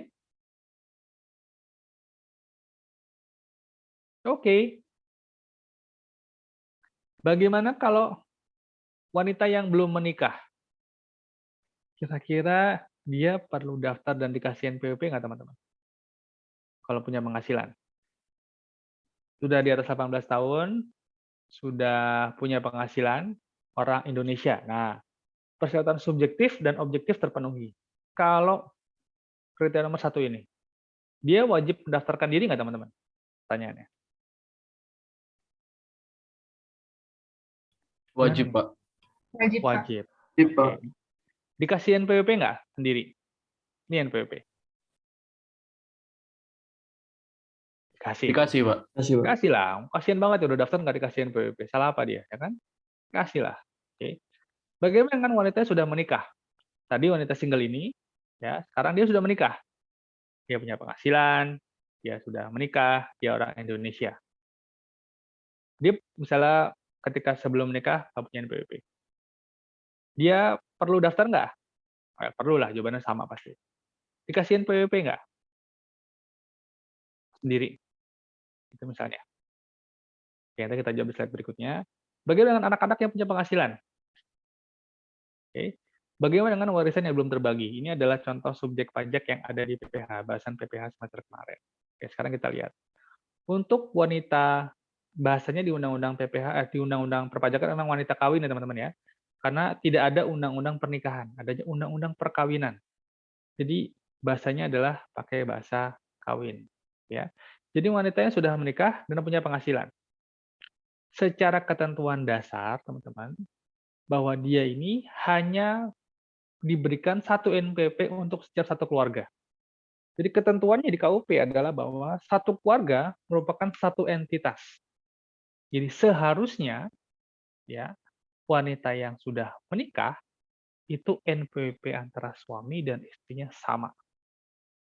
Oke, dilaporkan di satu SPT aja. Kemarin waktu di PPH oleh PPH belajar nggak? Pelaporan suami dan istri gitu ya. Bukan itu topik yang perlu digali lebih dalam. Oke? Oke. Jadi untuk wanita yang sudah menikah, itu NPWP-nya seharusnya sama dengan NPWP suami. Kalau udah punya gimana? Ya mengajukan penghapusan aja. Oke, saya sudah menikah, sekarang saya pakai NPWP suami. Nanti dilaporkannya di SPT suami. Enak, ya kan? Nggak perlu ribet-ribet lapor SPT. Nah, biarin suami aja yang lapor. Jadi yang bingung. Nah, misalnya gitu, seperti ini contohnya. Oke? Oke. Tapi ada pengecualiannya. Ya, nanti kalau kita ngomong mengenai wanita yang sudah menikah, ada status yang sudah biasa kita obrolin nih di PPH. Yang pertama, itu adalah HB. Apa teman-teman? Status HB. Itu hidup berpisah. Ya. Oke, masih ingat? Ingat, Pak. Oke. Hidup berpisah. Apa maksudnya nih? Ya ini adalah wanita yang sudah menikah tapi bercerai. Oke. Kalau sudah bercerai ya artinya si wanita tersebut kalau sudah punya penghasilan, dia punya NPWP sendiri, suaminya, mantan suaminya juga punya NPWP sendiri. Gampang lah kalau ini. Ya. Statusnya HB, hidup berpisah. Oke. Yang kedua, itu ada yang namanya perjanjian pisah harta atau biasanya kita sebut dengan PH statusnya kalau di SPT. Pisah harta. Artinya masih menikah, ya, masih rukun, gitu, masih damai. Cuma ketika menikah itu mereka membuat satu perjanjian, namanya perjanjian pisah harta. Sehingga semua harta yang mereka miliki selama menikah itu jelas pembagiannya. Ini rumah dibeli dengan penghasilan suami, maka atas nama suami. Ini mobil dibeli dari penghasilan istri, maka atas nama istri. Dan seterusnya. Itu namanya perjanjian pisah harta. Well, saya sebenarnya nggak tahu secara detailnya teman-teman ya. Saya mohon maaf, saya nggak tahu bagaimana perjanjian yang dibuat, tapi yang saya tahu dari sudut pandang perpajakannya aja. Kalau ada perjanjian pisah harta, ya, maka si istri memiliki NPWP yang berbeda dengan suami. Oke, untuk pelaporannya nanti lapor masing-masing karena NPWP-nya masing-masing, SPT-nya masing-masing. Tapi nanti ada penggabungan penghasilan. Well, itu PPH. Saya tinggalkan di PPH lah mengenai bagaimana menghitung penghasilan. Oke, at least saya menyampaikan bahwa NPWP-nya, karena kita ngomongin KUP, NPWP-nya beda. NPWP suami, NPWP istri. Kalau statusnya PH, pisah harta. Oke. Ada satu lagi, ya, satu lagi yang namanya statusnya adalah MT, memilih terpisah. Memilih terpisah ini biasanya atau definisinya adalah masih menikah, masih rukun, masih damai gitu ya, belum bercerai dan tidak ada perjanjian pisah harta, tapi si istri masih mau punya NPWP sendiri. Nah, intinya kayak gitu. Ya, atau biasanya sebelum menikah sudah bekerja, sudah punya NPWP, ketika menikah malas ngurusin penghapusan. Oke, ya udahlah, nggak apa-apa lah, cuman lapor setiap tahun cuman sekali ini nggak masalah. Oke, itu kita bilang dengan memilih terpisah.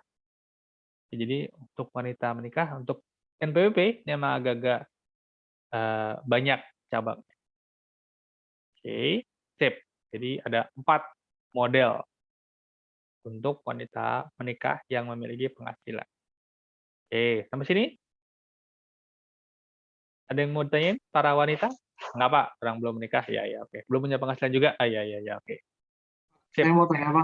Oh, siapa nih? Ya, silakan. Adit, Dit? Pak. Yuk, gimana, Dit? Berarti kan kalau yang dikatain awalnya ada yang kiri itu, Pak, yang bila telah memiliki NPWP, sebelum kawin maka harus mengajukan penghapusan. Tapi kan ini di sini terdapat pengecualian jika misalnya nggak mau menghapus, nggak apa-apa ya, Pak. Tapi kalau misalnya sewaktu-waktu setelah setahun 2 tahun dia mau menghapuskan NPWP itu, yang istrinya nggak apa-apa ya, Pak. Jadi nggak ada ketentuan misalnya kayak, oh ada batasnya gitu mau ngehapus. Jadi kayak bebas saja mau kapanpun dipisah atau digabungkan gitu, Pak, NPWP kepada suaminya gitu, Pak. Ya, jawaban gampangnya ya iya, seperti itu. Hanya konsekuensinya aja sebenarnya. Kalau masing-masing punya NPWP ya berarti satu keluarga harus lapor 2 SPT. Sebenarnya kalau dihitung-hitung, rute yang ini ya itu lebih menguntungkan, ya baik dari sisi administrasi maupun jumlah pajak yang harus dibayar. Saya nggak tahu deh di kelas teman-teman tuh cepat dibandingkan nggak nih? Oh ternyata kalau kita pakai ini lebih untung nih gitu. Kalau ketika saya ngomong PPH di angkatan sebelumnya, saya sempat bandingin nih antara yang gabung, HB, MT sama PH mana yang lebih menguntungkan dari sisi pembayaran pajak dan dari sisi administrasi. Oke. Tapi kalau menjawab pertanyaan Adit, ya jawabannya iya, terserah aja.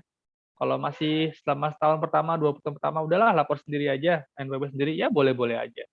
Terus tiba-tiba, kayaknya udah malas nih lapor SPT, udah digabung sama suami, ya boleh-boleh aja. Tinggal biasanya jadi ada 2 hal yang harus diurus. Itu adalah mengurus ke KPP, gitu ya, ngapus NPWP. Yang kedua adalah ngurus ke kantor. Nah, ini biasanya nih bendahara kantor yang malas nih. Ya.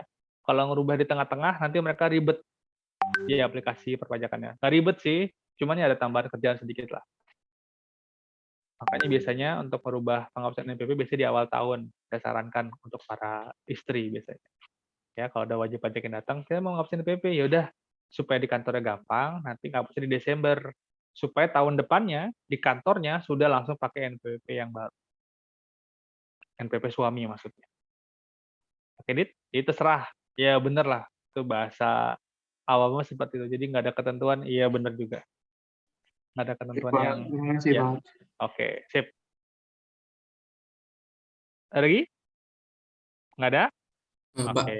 Oh, yoi. kalau untuk driver Gojek itu masuknya ke pekerjaan bebas, jadinya masuk ke WP badan atau Wah, karyawan ke WP pribadi? ini bagus banget nih. Gojek nih pernah ada yang bahas di KTTA atau skripsi, saya lupa. Gojek. Kira-kira Gojek itu punya kontrak nggak teman-teman sama Gojek? Pertanyaan itu, dia pekerjaan bebas atau bukan nih? Tanya dulu, dia punya kontrak tertulis nggak? Kamu pegawai saya, kamu saya gaji, kamu nanti saya kasih pensiun, dapat BPJS. Punya nggak Gojek seperti itu? Tahu saya sih nggak punya, teman-teman. Oke, jadi dia freelancer sebenarnya.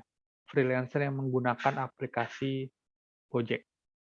Ya kan sempat ada demo tuh ya, sempat ada protes mengenai ikatan kerjasama antara driver dan Gojek. Setahu saya sampai sekarang belum ada kontrak tuh.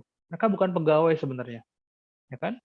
Masuk nggak masuk ya terserah si drivernya, ya kan? Tidak terikat kontrak. Nanti kalau sudah selesai ya nggak dapat tunjangan pensiun atau apa nggak ada. Setahu saya seperti itu, Mas Akhir. Oke, jadi kalau kita mau tahu satu pekerjaan ini pekerjaan bebas atau bukan, lihat dulu dia punya kontrak nggak. Oke, kayak agen MLM. Wah, katanya sih tajir-tajir tuh ya. Mobilnya Mercy semua kayaknya, ya. Tapi apakah dia pekerjaan bebas atau pegawai? Yang bayar kan MLM-nya, ya nggak? Mereka nggak punya kontrak tuh. Oke, mereka nggak punya kontrak kerja. Bahwa kamu pegawai saya, kan? Saya gaji, ada fee adanya, ya nggak? Bonus. Oke, bukan sifatnya reward yang berkaitan dengan kamu datang dari jam sekian sampai jam sekian, nanti digaji, nanti kalau udah selesai dapat pensiun, nanti saya membayar BPJS Ketenagakerjaan dan seterusnya. Oke, Mas Fakir? Ya Pak, masih Pak. Oke, sip. Bagus tanya. Gojek, nah, ini seru nih ya. Oke, yang lain, teman-teman? Lagi? Oke. Lanjut kalau gitu. Anak-anak. Nah, anak-anak yang udah punya penghasilan. Maka apakah dikasih NPWP? Jawabannya enggak. Ya, selama dia belum berumur 18 tahun, belum punya KTP, dan belum menikah. Nanti kalau salah satu gugur gitu ya, misalnya sudah menikah di umur 17 tahun, nah ini boleh nih. Sudah dianggap dewasa dia. Dia boleh mendaftarkan diri untuk mendapatkan NPWP. Contohnya, contohnya siapa teman-teman ya? Anak kecil yang udah punya penghasilan.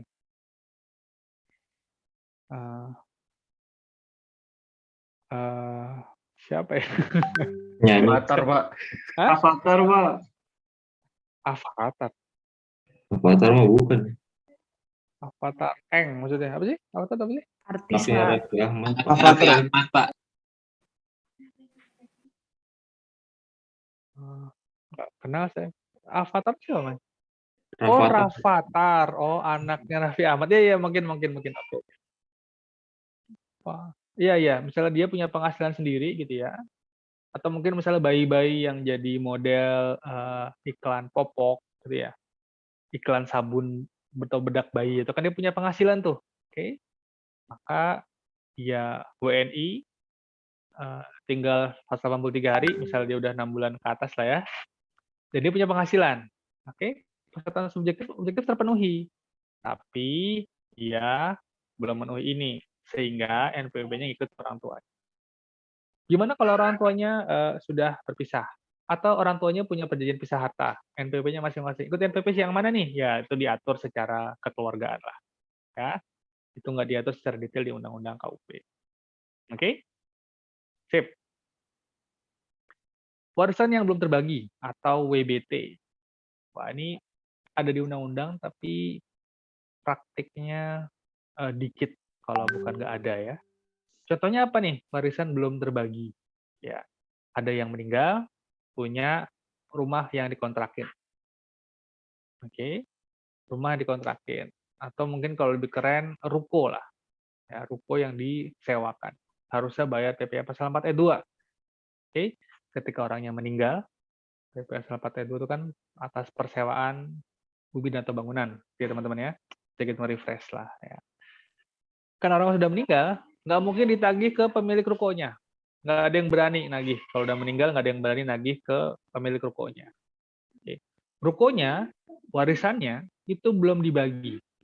Oke, artinya belum jadi punya siapa-siapa. Misalnya anak ada 2, ya, A dan B. Rukonya belum dibagi. Misalnya baru meninggal, gitu ya, baru meninggal. Kemudian bulan berikutnya ada pembayaran dari si tenannya. Oke. Maka atas penghasilan si ruko, itu tetap harus dikenakan PPh. Oke. Tapi siapa yang bayar PPh? Ya enggak? Yang punya udah meninggal. Sedangkan status si ruko itu belum dibagi. Belum balik nama warisannya. Kan ya kan tidak mudah ya mengurus warisan ya. Mungkin masih dalam masa berkabung gitu ya, masih belum ganti nama, tapi dia punya penghasilan. Oke, contohnya nggak banyak teman-teman ya, saya juga agak ngada-ngada sebenarnya lagi mikirin ya, karena saya belum pernah ketemu contoh aslinya di lapangan. Oke, maka atas warisan tersebut ya NPWP-nya dipakai sebagai NPWP ruko. Oke, sampai kapan? Sampai si warisan tersebut, si ruko tersebut sudah dibagi nih. Oh, sekarang warisan si ruko punyanya si A. Nanti jadi penghasilnya si A. Ini hanya masa transisi. Oke, WBT, warisan belum terbagi. Kan subjek pajak ada badan, ada orang, gitu ya, ada BUT, ada warisan belum terbagi. Kalau di PPh kan seperti itu. Nah, bagaimana dengan WBT? Ya ada ketentuannya, meskipun pada prakteknya harus saya akui saya belum pernah menemukan ada pemungutan pajak atas warisan yang belum terbagi. Ya. Oke, sampai sini? Ada yang mau diobrolin dulu? Silakan.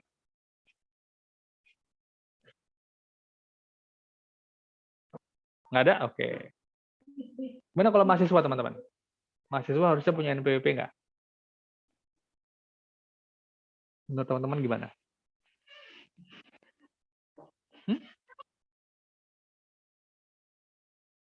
Mahasiswa harusnya punya NPWP nggak?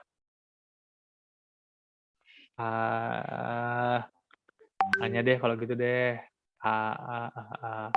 Ajis deh, yang senyumnya paling merekah nih di antara semua orang yang ada di layar saya. Jis, kira-kira mahasiswa harus punya NPWP nggak, Jis? Nggak harus, Pak. Ya, nggak harus. Kenapa? Dia kan orang Indonesia. Dia kan udah Mungkin Indonesia. masih di bawah PTKP, Pak. Karena Oke. belum ada penghasilan. Tergantung kalau misalkan udah ada penghasilan, mungkin harus buat juga. Oke ya. Kita lihat dari persyaratan subjektif sama objektifnya. Gitu ya. Oke. Gimana kalau orang baru lulus kerja? Jis, kamu aja deh, Jis. Kalau orang baru lulus kerja gimana nih? Baru lulus kerja, baru lulus kuliah. Anak S1 dari UI atau UGM. Perlu nggak bikin NPWP? Lulus kuliah ya, Pak? Ini bukan Iya, baru lulus enggak, kuliah. Fresh graduate, benar-benar baru lulus. mungkin kayak mahasiswa juga, Pak, sama. Iya. Oke, sip. Kenapa saya angkat tema nomor 6? Karena banyak sekali perusahaan gitu ya, ketika mau meng-hire lulusan S1 gitu ya, atau lulusan mahasiswa manapun, D3, S1, mereka selalu minta NPWP kepada si mahasiswa tersebut. Jadi banyak nih berbondong-bondong gitu ya, datang ke KPP, mau bikin NPWP. Buat apa? Buat cari kerja. Aneh nih, siklus ini aneh gitu ya. Mau cari kerja bikin NPWP. Harusnya cari kerja dulu, dapat kerja dulu, dapat penghasilan dulu baru bikin NPWP. Tapi kadang-kadang persyaratan dari kantornya mintanya seperti itu. Oke, ini saya mengangkat yang sering ketemu aja di kehidupan sehari-hari. Teman-teman akan ditanya nih ya, Jis, kan kuliah di STAN gitu ya, aku baru lulus nih, mau cari kerja suruh bikin NPWP, caranya gimana? Kasih tahu sama perusahaannya gitu ya. Dan kasih duitnya dulu, kasih gajinya dulu baru bikin NPWP. Ya tapi boleh aja ya, tidak wajib tapi tidak dilarang. Meskipun bisa jadi ditolak sama KPP-nya. Kenapa? Karena biasanya kayak gini-gini nih, fresh graduate, NPWP, belum dapat kerjaan selama setahun, ya. Terus pada tahun berikutnya mereka nggak lapor SPT, biasanya gitu. Kadang ngerasa nggak punya penghasilan. Padahal SPT itu wajib buat semua yang punya NPWP, ya kan? Nah, tapi kalau nggak lapor, didenda. KPP nggak enak kalau ngedenda orang yang nggak punya penghasilan. Kalau nggak didenda, KPP yang salah, serba bingung. Oke, jadi kadang-kadang ada miskonsepsi di masyarakat. Bagaimana dengan pegawai yang gaji di bawah PTKP? Nah, misalnya gajinya baru 4 juta sebulan, beserta bonus-bonusnya rata 4 juta. Perlu nggak daftar untuk DPWP? Sama kayak jawaban Ajis. Ya nggak perlu dulu sebenarnya. Oke. Terus pas digaji nggak ada NPWP-nya dong? Ya iya, orang belum ada yang mau dipotong. Ya nggak? Belum ada PPh yang harus dipotong dari gajinya. Sebenarnya belum perlu NPWP. Oke. Meskipun pada prakteknya banyak sekali ya pegawai yang gaji di bawah PTKP tapi punya NPWP. Datang ke KPP setiap bulan Maret, datang. Saya mau lapor SPT, gimana caranya? Nggak tahu cara lapor SPT. Pasti cek, udah dibantuin. penghasilannya masih di bawah PTKP. Oke, miskonsepsi lagi. Bagaimana dengan pensiunan? Nah, ini pensiunan. Pensiunan kan dulu udah punya NPWP. Ya kan, misalnya pas kerja gaji 20 juta per bulan. Pas pensiun dibayar lamsam. Lamsam itu langsung dibayar 300 juta ketika pensiun. Setelah itu nggak dapat apa-apa. Beda sama PNS ya. Kalau PNS kan pensiunannya per bulan. Ini pensiunan pegawai swasta misalnya. Kira-kira NPWP-nya masih diperlukan nggak ya?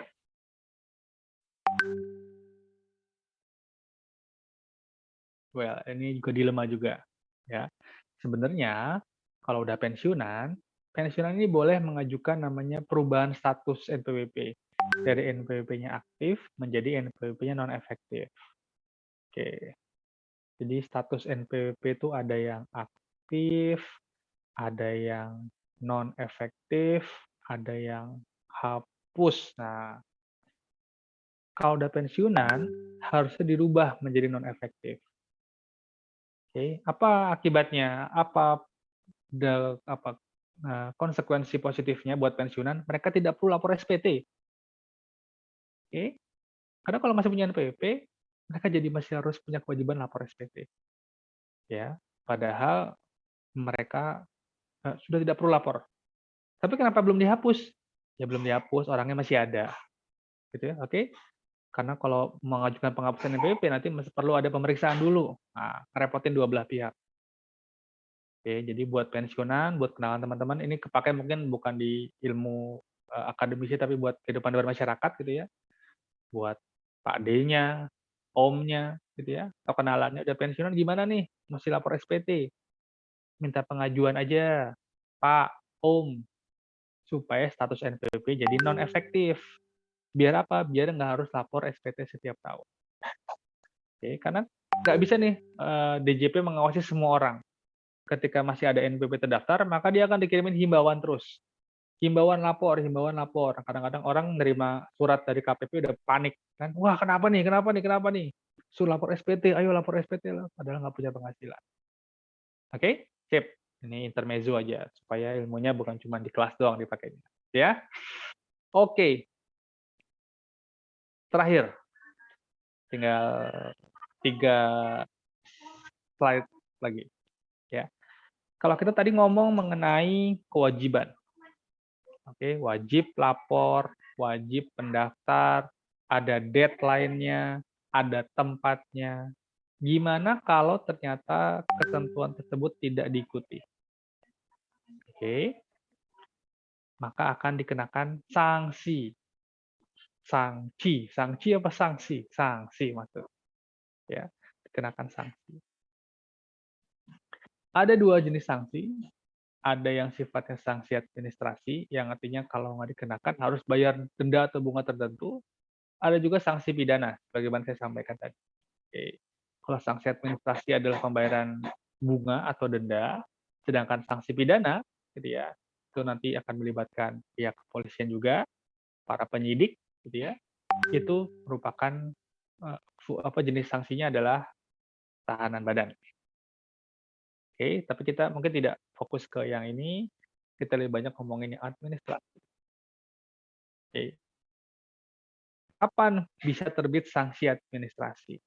Ya, itu adalah kalau seseorang sudah memenuhi persyaratan subjektif, sudah memenuhi persyaratan objektif, tapi dia tidak mendaftar atau dia tidak melaporkan menjadi PKP. Gimana tuh? Kalau memang DJP tahu, nah ini si Adi nih ya, dari tahun 2015 dia udah punya penghasilan. Dia lulus tahun 2014 sudah mulai kerja.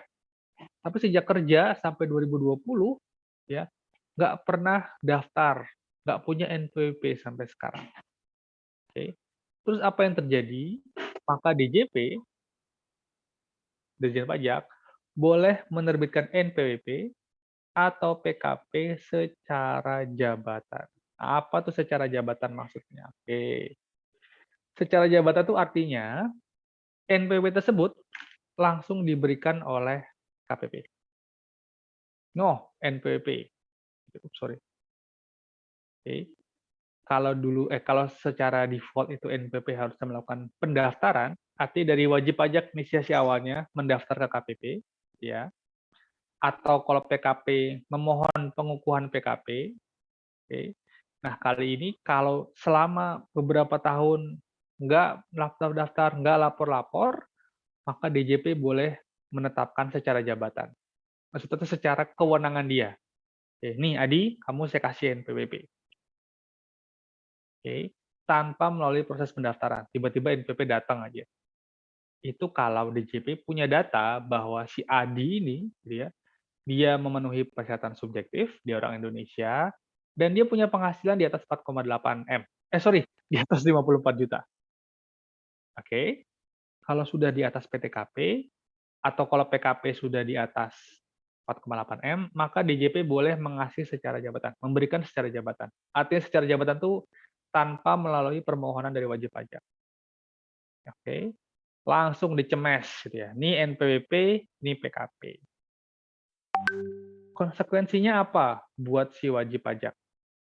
Konsekuensinya apa buat si PKP kalau diberikan secara jabatan? Konsekuensinya adalah bahwa si wajib pajak harus memenuhi semua kewajiban perpajakannya mundur 5 tahun ke belakang. Oke, contoh. Mana bolpennya? Oh, ini dia. Contoh. Desember 2021, ya, si Adi diberikan NPWP secara jabatan. Oke. Diketahui dari tahun 2012, mungkin misalnya penghasilan dia 300 juta, 2013 200 juta, 2014 500 juta, 15 550 juta, 16 17 18 19 panjang juga ya. Panjangan kayak saya nih. Nah, misalnya nih 400, 500, 300, 500, 500. Oke, kira-kira seperti itu, teman-teman. Oke. Ketika si Adi diberikan NPWP secara jabatan di 2021, 2021 misalnya penghasilannya sebesar 500 juta. Oke. Maka kewajiban perpajakannya dimulai sejak memenuhi pesan subjektif objektif. Oke. Maka sejak 2012 dia sudah harus bayar semua PPh-nya. Seharusnya seperti itu. Tapi ada kemudahan, ya. Hanya paling lama 5 tahun sebelumnya. Jadi meskipun persyaratan subjektif dan objektif sudah terpenuhi di tahun 2012, teman-teman, nanti dia hanya melunasi kewajiban perpajakannya sejak 5 tahun sebelum terbitkannya NPWP.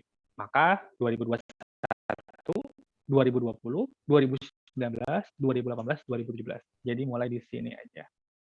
Oke, jadi nanti dia disuruh bayar nih. Bayar PPh-nya gitu ya, sejak tahun 2017. Kemudian suruh bayar PPh tahun 2018. Suruh bayar PPh tahun 2019. Suruh bayar tahun PPh tahun 2020 dan PPh tahun 2021. Oke? Oke. Itu adalah pengukuhan NPWP secara jabatan. Sama, PKP pun seperti itu. Baru ketahuan gitu ya, aplikasi PKP Desember 2021, maka sejak 2017 gitu ya, maka dia harus membayar PPN dari bahan jualan dia. Oke, kalau ketentuan yang kita ingat kemarin, maka boleh menggunakan berapa persen? Hanya boleh diakui PMI sebesar 80%. Kan gitu teman-teman ya. Oke, di PKP, di PPN kemarin. Jadi kalau dikukuhkan secara jabatan gitu ya, maka ditarik mundur sampai 5 tahun ke belakang. Selain bayar pokoknya, oke, dia juga harus bayar sanksi administrasi. Oke, ya, oke. Salah sendiri gitu ya, nggak lapor sih dari kemarin, kan gitu intinya.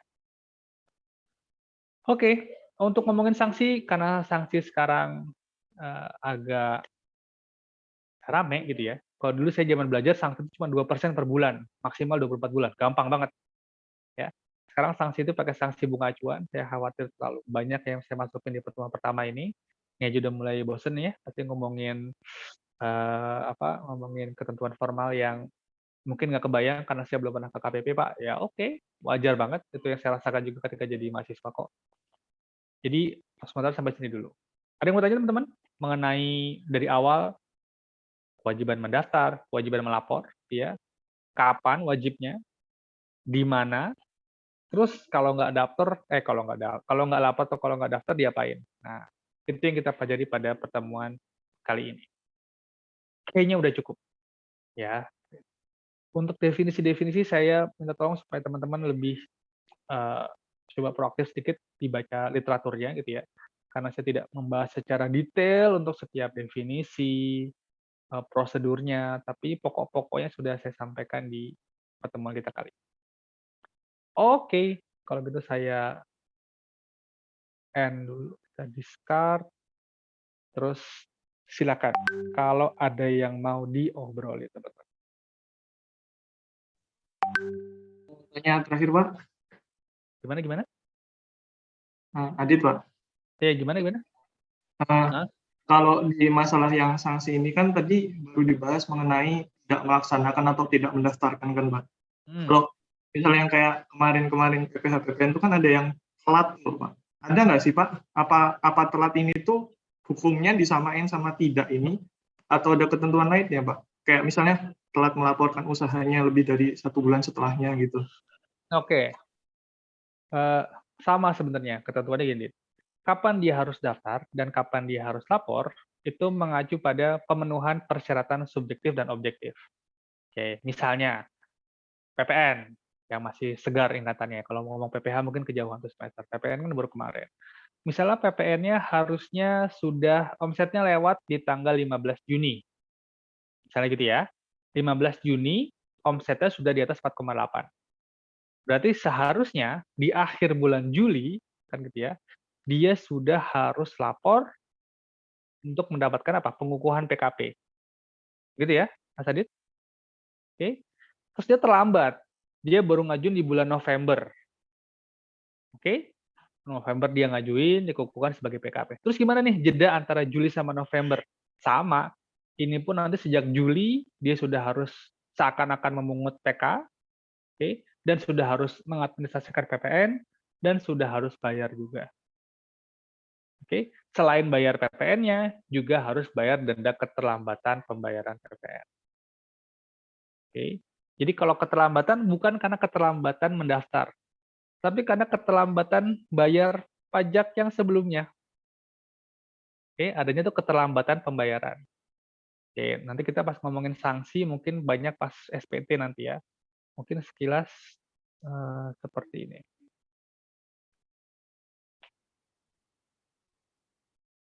Oke. Sanksi yang gampang diingat. Sanksi itu pertama yang paling gampang ada terlambat lapor. Ini untuk lapor apa? Lapor SPT. Karena SPT untuk badan ada tanggalnya. Kalau SPT PPH badan itu tanggal akhir April, SPT PPH OP akhir Maret. Kan gitu ya? Untuk SPT masa PPN itu di akhir bulan berikutnya. Kalau terlambat ada denda. Untuk keterlambatan pelapor SPT OP dendanya 100.000. Keterlambatan SPT PPH badan itu 500.000. PPN juga 500.000. Namanya keterlambatan lapor. Ada lagi yang dua, itu adalah terlambat bayar. Ini bayar apa nih? Apakah bayar pajak masa, ada pajak bulanan, ada pajak hasil ketetapan SKPKB. Nah, dulu saya cuma tahu satu sanksi, yaitu 2% per bulan, maksimal 24 bulan. Ini adalah ketentuan sebelum era Cipta Kerja. Gampang. Bukan gampang ya. Relatif lebih sederhana itu hitungannya. Ya, terlambat bayar, Dit. Jadi bukan karena terlambat daftar, Oke, terlambat daftar, well itu oke, ya. Tapi karena kamu terlambat daftarnya, yang seharusnya kamu bayar di tahun sebelumnya kamu belum bayar kan. Jadi dendanya karena keterlambatan bayar, bukan karena terlambat daftar NPWP. Oke, ada keterlambatan bayar kita pakai suku bunga acuan. Kita bahas minggu depan lah ya, jangan di pertemuan pertama. Menurut saya seperti itu ya, supaya nggak. Pak. Udah paham, Pak. Oke, sip. Nah, ini dulu nih, sebelumnya kita masih pakai 20% per bulan, sekarang kita besok belajar pakai suku bunga acuan. Lebih kecil sih sebenarnya ya dari sisi nominalnya, tapi hitung-hitungannya lebih seru lah. Oke, sip. Ini sekilas mengenai sanksi ya. Nanti kita pas pelaporan SPT kita lihat sanksi apa aja yang telat, kalau sanksi apa aja yang dikenakan kalau terlambat lapor. Dan ketika kita ngomongin nanti pembayaran. Nah, kalau terlambat bayar berapa sanksinya? Oke? Oke. Silakan teman-teman, jika ada yang mau perlu saya elaborasi lagi. Stop share dulu. Silakan yang lain. Izin bertanya, Pak. Oke. Kan itu tadi sanksinya kan dikatakan denda paling sedikit 2 kali lipat ya. 2 kali jumlah pajak terutang. Nah, terus kalau misal si WP ini nggak bisa bayar, bisa nggak sih Pak kalau misal merampas ke harta pribadinya gitu, apa langsung dipidana gitu Pak? Oke. Kalau kita ngomongin penagihan gitu ya, maka penagihan itu pertama adalah misalnya dendanya utangnya 1 miliar nih, utang pajak 1 miliar ya.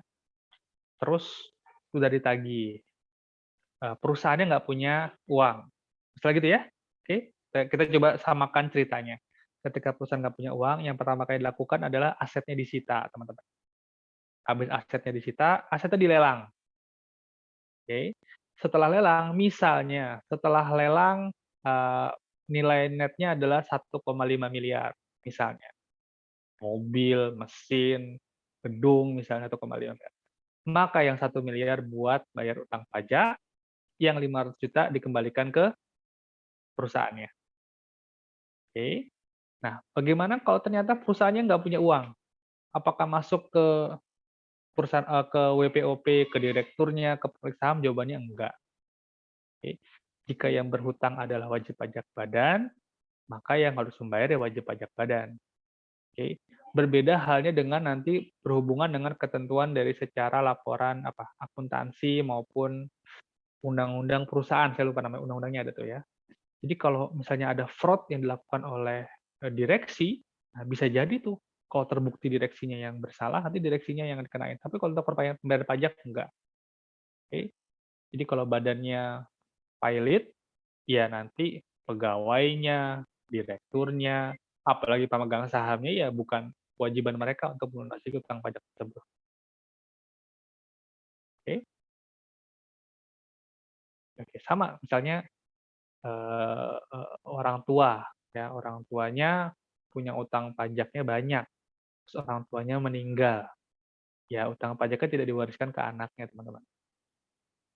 Oke, jadi anaknya tidak menanggung utang pajak. Mungkin utang-utang yang lain iya, mungkin, tapi utang perpajakan tidak diwariskan.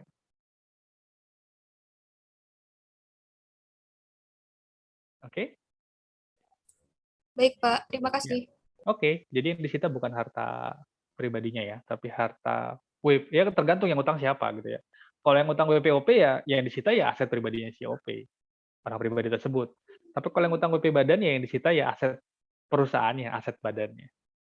Ya mobil, gedung dan seterusnya. Biasanya itu di KPP ada tuh ya, ada showroom-nya biasanya. Sebagai return effect ya, dipajang biasanya tuh. Ada mobil-mobil hasil sitaan. Nah, jadi kalau ada WP yang datang situ, ada mobil disita nih, nah, kita harus bayar bener-bener nih. Kadang-kadang itu biasanya dipajang. Di kantor pusat itu mobilnya lebih canggih-canggih lagi ya, yang kita temui di jalan. Kalau di kantor pusat jenderal pajak. Kalau di KPP ya level Fortuner, Pajero itu biasanya dipajang tuh, dikasih stiker depan. Ya, sebagai peringatan dini buat orang-orang yang ada kepikiran untuk mengemplang atau mungkin mau utang pajak, ya, kasih tahu kita bisa kayak gini loh, kita bisa nyita loh, mungkin seperti itu. Oke, karena memang punya wewenang. Ya, institusi pajak punya wewenang untuk menyita aset dari si wajib pajak. Oke, silakan yang lain, teman-teman.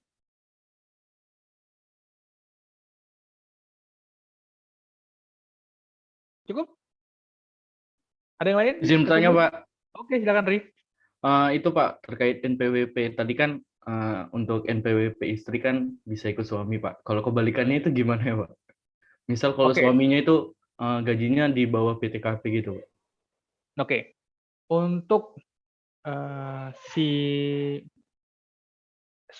kalau memang si suaminya nggak punya NPWP, ya, maka ya si istri bisa punya NPWP sendiri. Oke. Misalnya si suami punya NPWP, istri punya NPWP, ya. Tapi di awal 2021 ini si suami nggak punya pekerjaan. Oke. Oke. Jadi tergantung situasinya. Kalau masing-masing punya NPWP, ya udah NPWP suaminya drop, NPWP istri terus jalan. Ya. Tapi kalau udah jadi satu, gitu ya, NPWP-nya udah satu, ya udah si istri bisa tetap pakai NPWP suami karena dianggap penghasilan adalah penghasilan keluarga. Coba deh, Mas Fari ceritain deh, maksudnya kayak gimana ceritanya nih? Takut jawabnya salah nih. Misalnya gimana? Cerita konkretnya gimana? Misalnya si suami penghasilan 2 juta, gitu misalnya ya. Istri misalnya 10 juta, misalnya. Terus mereka nih satu NPWP apa enggak nih? Satu NPWP gitu, Pak. Oh, satu NPWP ya. Satu NPWP, ya udah nggak apa-apa. Kenapa? Karena ketentuan di KUHP adalah satu keluarga dianggap satu entitas. Jadi penghasilan diterima oleh suami atau istri atau anak itu dianggap satu entitas, kayak dianggap satu perusahaan gitulah. Oke. Jadi ketika masuk di pelaporan nanti gitu ya, si suami yang melaporkan penghasilannya dia 2 juta, oke. Si istri nanti karena misalnya dia hanya sebagai pegawai, ya hanya dilaporkan sebagai penghasilan final. Well, ini agak-agak PPH banget ya, Ri, ya. Cuman kalau kita ngomongin NPWP, maka NPWP-nya masih tetap berlaku. Silakan yang mana boleh dipakai, gitu ya. Misalnya masih punya NPWP 1 pakai NPWP suami, ya terlanjutin aja, nggak masalah. Intinya itulah. Nah, kalau saya ngomong ke pelaporan, PPH banget. Teman-teman kan udah selesai Pak PPH, Pak. Jangan dibahas lagi gitu ya. Nah, seperti itu. Ya, tapi kalau mau elaborate kita coba ngobrol di sendiri lah ya. Biar kelihatan bagaimana perbedaannya. Oke, sip. Silakan teman-teman. Izin bertanya lagi, Pak. Masih Yoi, bingung, silakan. Pak. Kalau misalnya tadi kan gaji suaminya 2 juta gitu, Pak. Gaji Oke. istrinya 10 juta. Nah, Oke. kalau nikah itu kan berarti kan NPWP-nya jadi satu gitu, Pak. Nah, itu pakai NPWP istri atau suami gitu, Pak? Pas mau nyatuin NPWP-nya. Gitu maksudnya. Suami lah, tetap NPWP suami. Ya. Masing-masing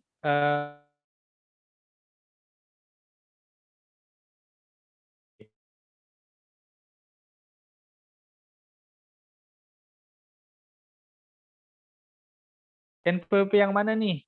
Apakah NPWP suami yang penghasilan di bawah PTKP tapi punya NPWP, atau pakai NPWP-nya istri yang penghasilannya di atas PTKP? Jawabannya tetap sama. Yang dihapus adalah NPWP istri, nanti dilaporkan pakai NPWP suami.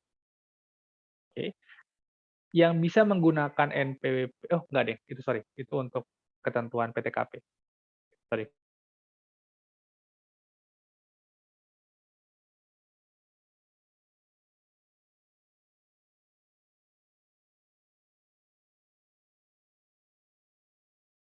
Para calon istri ada yang mau tanyain?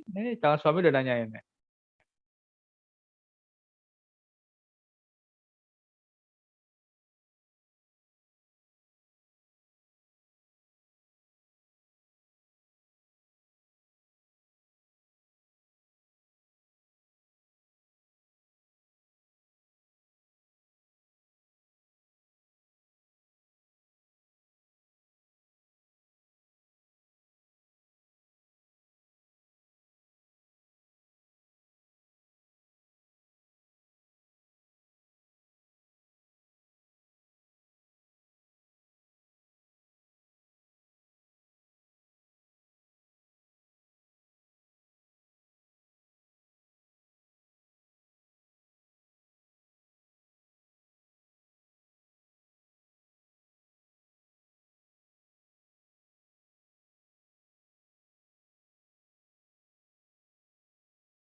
Sorry, ternyata handphone saya mati. Saya mau pamit teman-teman. Saya udah pamit dari tadi, ternyata handphone saya mati. Suara saya kedengeran? Terdengar, Pak. Oke, sip. Kedengeran, Pak. Saya officially pamit. Terima kasih buat partisipasinya. Selamat pagi. Assalamualaikum warahmatullahi wabarakatuh. Waalaikumsalam Pak. warahmatullahi wabarakatuh. Terima kasih, Pak. Terima kasih banyak, Terima Pak. kasih, Pak. Terima kasih, Pak. Terima kasih, Pak. Recording stopped.